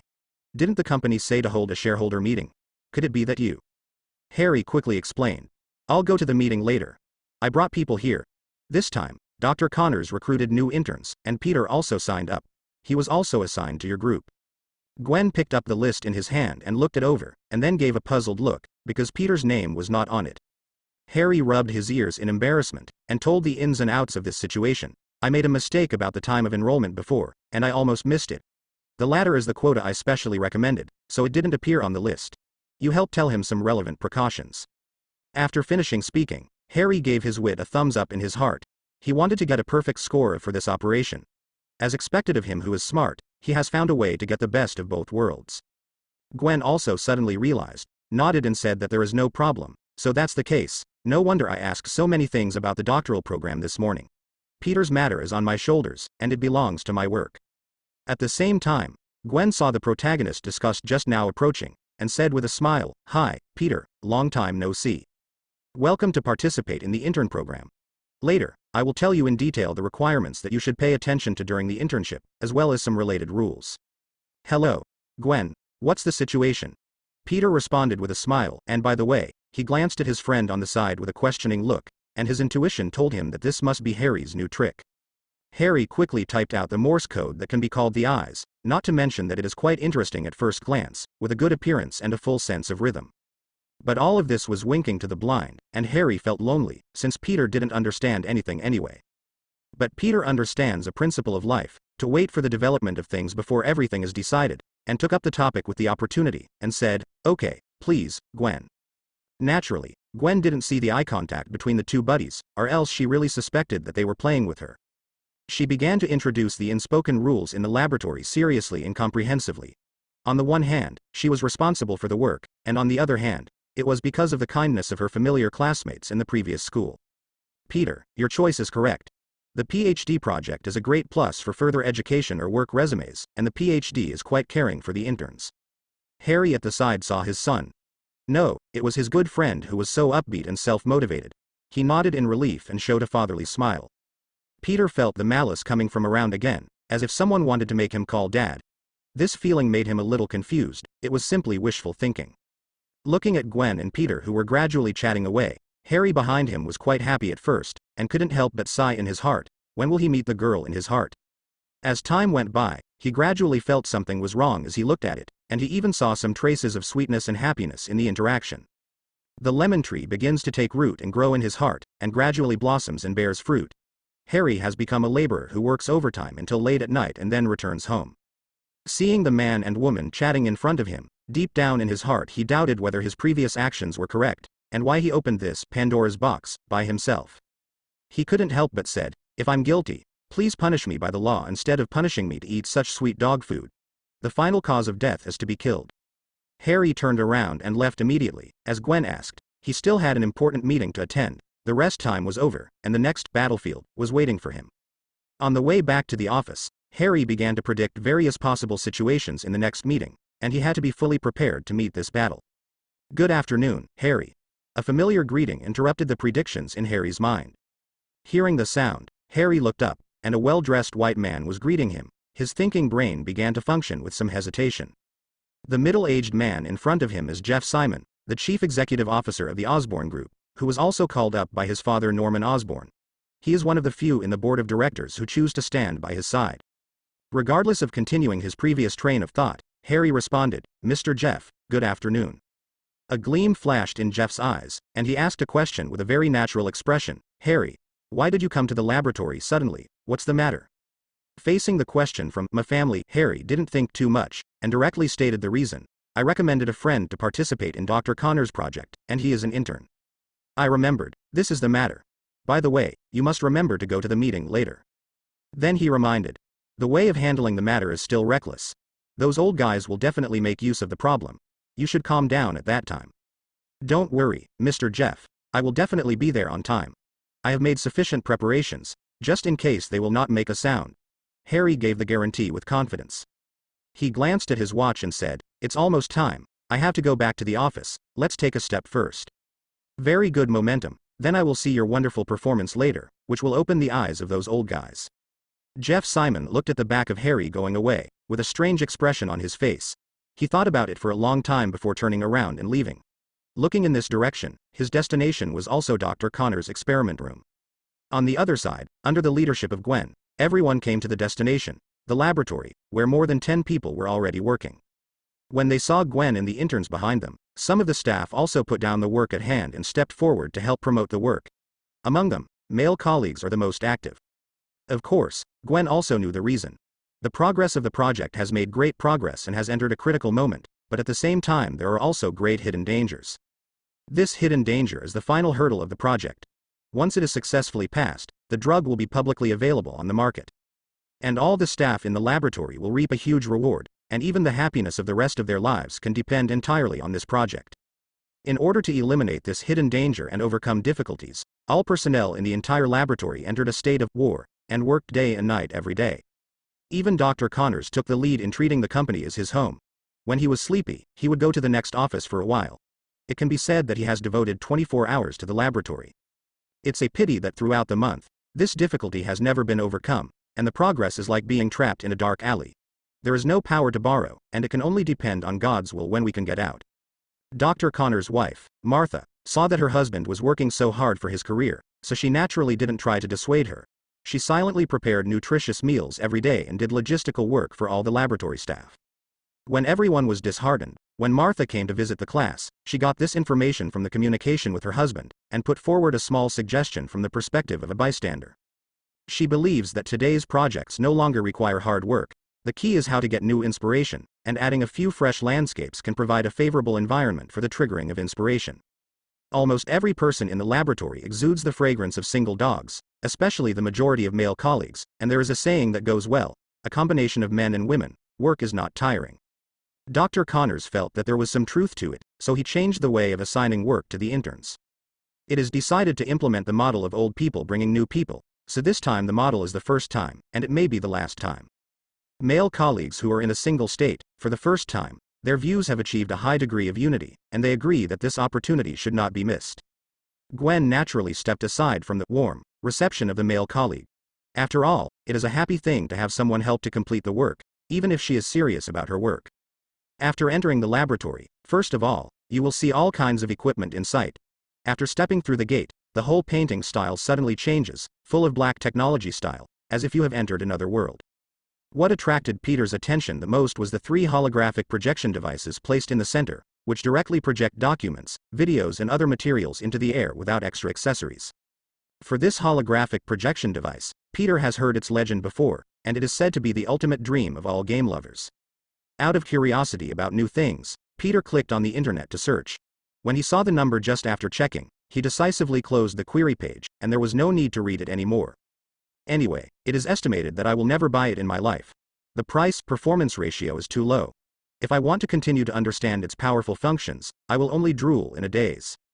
As for owning it, it is the impossible of the impossible. It is purely an item that disturbs the mind. It is better to cut the mess directly and let yourself die as soon as possible. And there are 3 astronomical numbers of equipment in the laboratory of a project. Presumably, the value of other equipment should be at the same level. It can only be said that this place is worthy of the Osborne Group. When everyone carefully observed the various experimental equipment in front of them, distracted Peter found that the door of the laboratory was opened again. A middle-aged man with glasses and a gentle appearance walked in. His face was full of hope, giving the first impression that he was an intellectual, with a kind of gentle and elegant book temperament that could be seen by the naked eye. In addition, the most concerning point is his empty right arm, which forms a counter difference to his mental state. He walked to the console, picked up a microphone, and said in a low voice, "Hi everyone, welcome everyone." A gentle and deep male voice appeared in the laboratory. Some people turned their heads to look, and one of the girls was surprised. "Wow, it's Dr. Connors." After she finished speaking, she also realized the problem of the volume of her voice, immediately covered her mouth with her hands, and cast apologetic eyes, indicating that she did not mean it.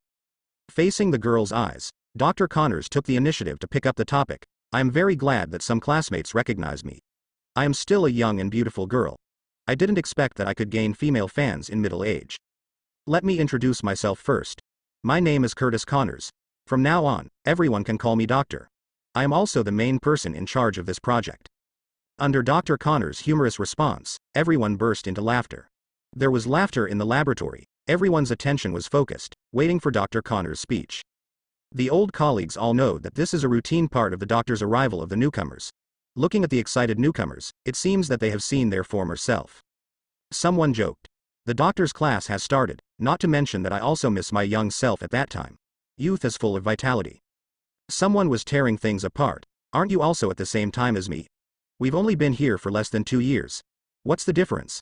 But this time, you actually molested the little girl. It seems that you can report it to Mrs. Martha next time." Someone quickly completed the makeup. "Don't worry, you two. I have already recorded the audio, and I will tell the doctor exactly what you said. This time, the competitor has lost 2 more places." The honest colleague on the side looked at these rounds, and he was a little dumbfounded. He didn't expect that there was such a master hidden by his side. In just a few rounds, the swords were deadly. Up. Dr. Connors raised his right hand again, and said jokingly, "I have something to tell you in advance. I am actually a left-hander, so don't be surprised. I am now engaged in genetics, herpetology and other fields. When it comes to his major, Dr. Connors seems to be shining, and the confidence on his face is irresistible, because he has made certain achievements in these fields. First of all, let me briefly explain the project we are going to study. Everyone knows that all parts of the human body are unique and extremely fragile. In a person's life of nearly 100 years, there will always be some sudden diseases and accidents coming to his door." Having said that, Dr. Connors stopped for a while, adjusted his tone and continued. "Those who struggle against these difficulties, some people succeed, and everything is safe. Some people fail, and one or several body parts will be taken away at random. And I am one of the losers, and also the lucky one among misfortunes. Because of some accidents, I lost my right arm. Our project is to bring this group of losers back to life, overcome difficulties and embark on a new life path. This is our initial starting point." After hearing these goals, many interns were all excited, and began to look forward to the joy after the success of the project, and a bright future was beckoning to them. Seeing the many eyes of the interns in the audience, Dr. Connors knew that it was time for the next session. The doctor started an interaction and asked, "So, someone knows how to achieve the success of the project. Let's discuss freely and use the inspiration of your young people." The holographic projection equipment was turned on smoothly, and hundreds of data charts were projected to provide ideas for every intern. Many interns carefully observed these charts, and almost everyone wanted to make a good first impression in front of Dr. Connors. Someone replied, "It is stem cell embryo technology, which can almost meet all the above requirements." This is a good answer, but there should be other answers. Let's relax our thinking and combine knowledge with reality. Various answers appeared one after another, but none of them completely satisfied Dr. Connors. He thought there should be better answers and asked the interns to think further. Among them, Peter, who was distracted before, was the exception. He has been fishing in troubled waters, and he regarded it as a PPT speech given by business leaders when they were looking for venture capital. What I didn't expect was that when I saw the pile of wordless charts in the sky, another switch seemed to be pressed in the depths of my brain, and pictures of deep-rooted learning emerged, which were learned from childhood to adulthood. Knowledge. When Dr. Connors asked again, Peter subconsciously opened his mouth and made a sound. Perhaps cross-species genetics can play a key role to a certain extent. Although the voice of Peter's words was very weak among the many answers, he was still caught by Dr. Connors, who was listening carefully. "Just now I seem to have heard the answer in my mind. Can I trouble that classmate to say it again, and the voice can be louder?" Peter also realized at this time that he had answered correctly by accident. Although he wanted to be silent, Everyone's eyes were on him, and if he dragged on, it would only attract more attention. He could only stand up, and under the eyes of envy, jealousy, etc., repeated the answer he had just said inadvertently. Dr. Connors looked at the boy who stood up, with a few smiles on his lips. Great. This answer is the most basic idea of our project. Who are you? My name is Peter Parker, Dr. Connors. Gwen on the side was also very witty. He did what his classmates wanted and sent a perfect assist. Dr. Peter is currently studying at Empire State University, and his elective courses are mainly in cross-species genetics. The addition of the two made Dr. Connors remember Peter's name. He is a good seed and a member of his alma mater. The smile on his face continued to increase. Continued. Okay. Back to the question just now, from the perspective of cross-species genetics, which method should we adopt? This time, someone pointed out the direction, and many top academic figures were instantly inspired, and the inspiration flooded in like a tide, and the level of interaction immediately rose to a higher level. At the same time, Jeff Simon, the chief executive who met Harry, also came to the laboratory, saw Dr. Connors who was teaching, and also saw the classmate Peter Parker. He said to the old employee on the side, "Please inform the doctor. I have something important to ask him. Come to the office as soon as possible." The veteran employees who watched the theater did not expect that the CO would actually come to the door.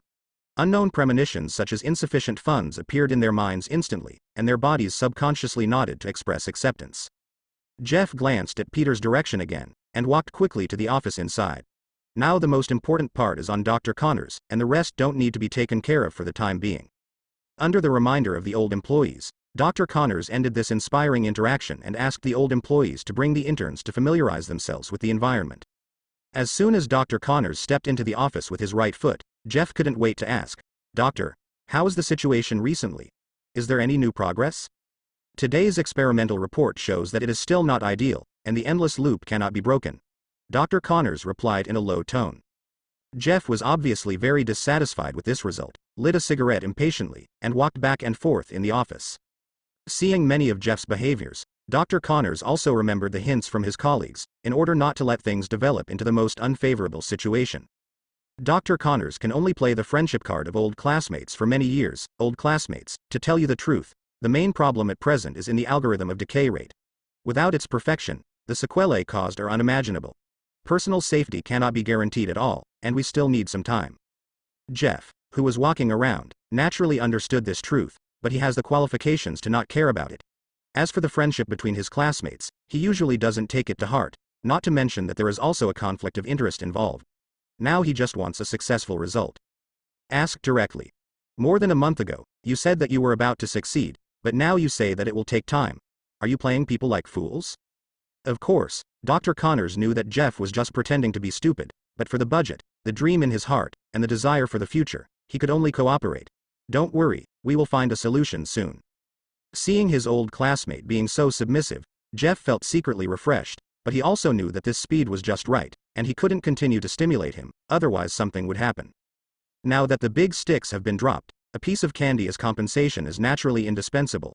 Jeff has already mastered the art of balance. He adjusted his tone in an instant, and said gently, "Doctor, don't blame me for speaking harshly. The chairman's coming is another result. Of course, there will be no less investment. As long as there is good information, the budget will also increase. You take advantage of this opportunity." Jeff turned around and looked at the experimental hall outside the window through the glass of the office. The expression on his face gradually became weird. It took a long time to remind him again. By the way, there is one more thing. Harry recommended an intern today, and this project is not convenient for Harry to know the inside story. Dr. Connors hadn't finished digesting the candy he handed over, and when he received this request again, he quickly asked, "Who is it, and how should I arrange my work?" "The name is Peter Parker. You don't need to refuse, just let him stay in your group and don't let him get in touch too much." After speaking, Jeff didn't make any more noise. After a while, he turned around and left the laboratory quietly, without provoking Dr. Connors, leaving enough time and space for him to think to his heart's content. Dr. Connors shook his head helplessly, in order to alleviate the confusion and anxiety in his heart, the sudden CO, and the news about Harry Osborn. Although he has been living in the laboratory recently to break through the last difficulty, he is not completely closed off like a caveman and rejects outside information. He also knows that the company's top priority recently is nothing more than the collision between the new forces and the old forces, and the two sides are fighting openly and secretly in various aspects. Looking at the empty sleeve on his right, Dr. Connors knew that he had made a decision in his heart, and everything was for the success of the project. Dr. Connors packed up his mentality, walked out of the office, and began to group people into reasonable groups and assign corresponding tasks. For Peter Parker, he assigned him to the group of Gwen Stacy. Under normal circumstances, Gwen, who has just joined the group for a year, is not yet capable of acting as an old man. It's just that the chief executive Jeff said that he had to take it into consideration. The old and new forces are in a melee, and choosing to stand side by side will only cause more serious consequences. The original plan is to be shelved. As for Peter, as an old senior, Dr. Connors wants to say sorry for wasting these 3 months of precious study time in vain. He decided to give the highest comment in the evaluation 3 months later, which is a small gesture, hoping to make up for this loss. But what Dr. Connors didn't know was that if Peter knew about this arrangement, he would be ecstatic, give the CEO an affectionate hug, and express his heartfelt thanks. To be a salaried salted fish who can receive money without working is the goal he has always dreamed of. He never thought that one day he would realize his dream life in the Osborn group. It's a pity that Peter, who had just been grouped, didn't know this situation. At this time, he was glad to be in a group with his classmate Gwen Stacy. Although the previous knowledge memory appeared in the mind, it still took a certain amount of time to digest and use it. With Gwen in a group, Peter is confident that he can delay hiding his identity as a noob for a week, and even with enough time, he can achieve a perfect cover-up. And Gwen didn't expect that he would bring a newcomer, so he turned around and went to the office to ask Dr. Connors. After some analysis by the doctor, he chose to accept the task. Gwen Stacy, who was in a serious state, went online. Under her demonstration, Peter carefully started the work at hand. The picture of how to operate at the beginning exists in my mind, but my hands just cannot complete the specified actions smoothly. It's as if the brain is saying to the body, I understand, I've learned it. But the hands start to strike, and they go back directly, you didn't learn it, or you can do it. Fortunately, Peter's control over his body has reached the top level. Even if he made a mistake, he would reverse it with his strong reaction ability in the next second, forcing the process to continue, and finally reach the passing line. Time passed quickly. 2 hours later, Dr. Connors appeared in the experiment hall and announced, Misters and ladies, it's time to get off work. Everyone, go back and have a good rest. See you tomorrow. After speaking, Dr. Connors took the lead and walked out of the door of the laboratory, and everyone gradually stopped their work and left the laboratory in groups of 3 and 4. As for the time at night, interns are not allowed to enter, at least not the treatment that interns on the first day can have. Gwen also stopped, got up from the chair, and stretched the body that had been sitting for a long time, while Peter was sorting out the equipment used. During these 2 hours, Gwen saw the student in front of her go from unfamiliar to proficient. This astonishing speed made her have to admit that geniuses are really enviable creatures, and they also make people feel very jealous. If she hadn't seen it with her own eyes, Gwen would not have easily believed this situation. Before that, she barely got used to it for nearly 3 days, and it took at least half a month for her to be so proficient. Recalling the scene of Peter beating up to 10 people by himself a week ago, a thought flashed in his mind, maybe it can make Peter, you. Gwen. The simultaneous speaking of the two made the scene awkward for a while, and the flashing eyes of the two made the laughter appear uncontrollably, and also gave the two parties time to relax.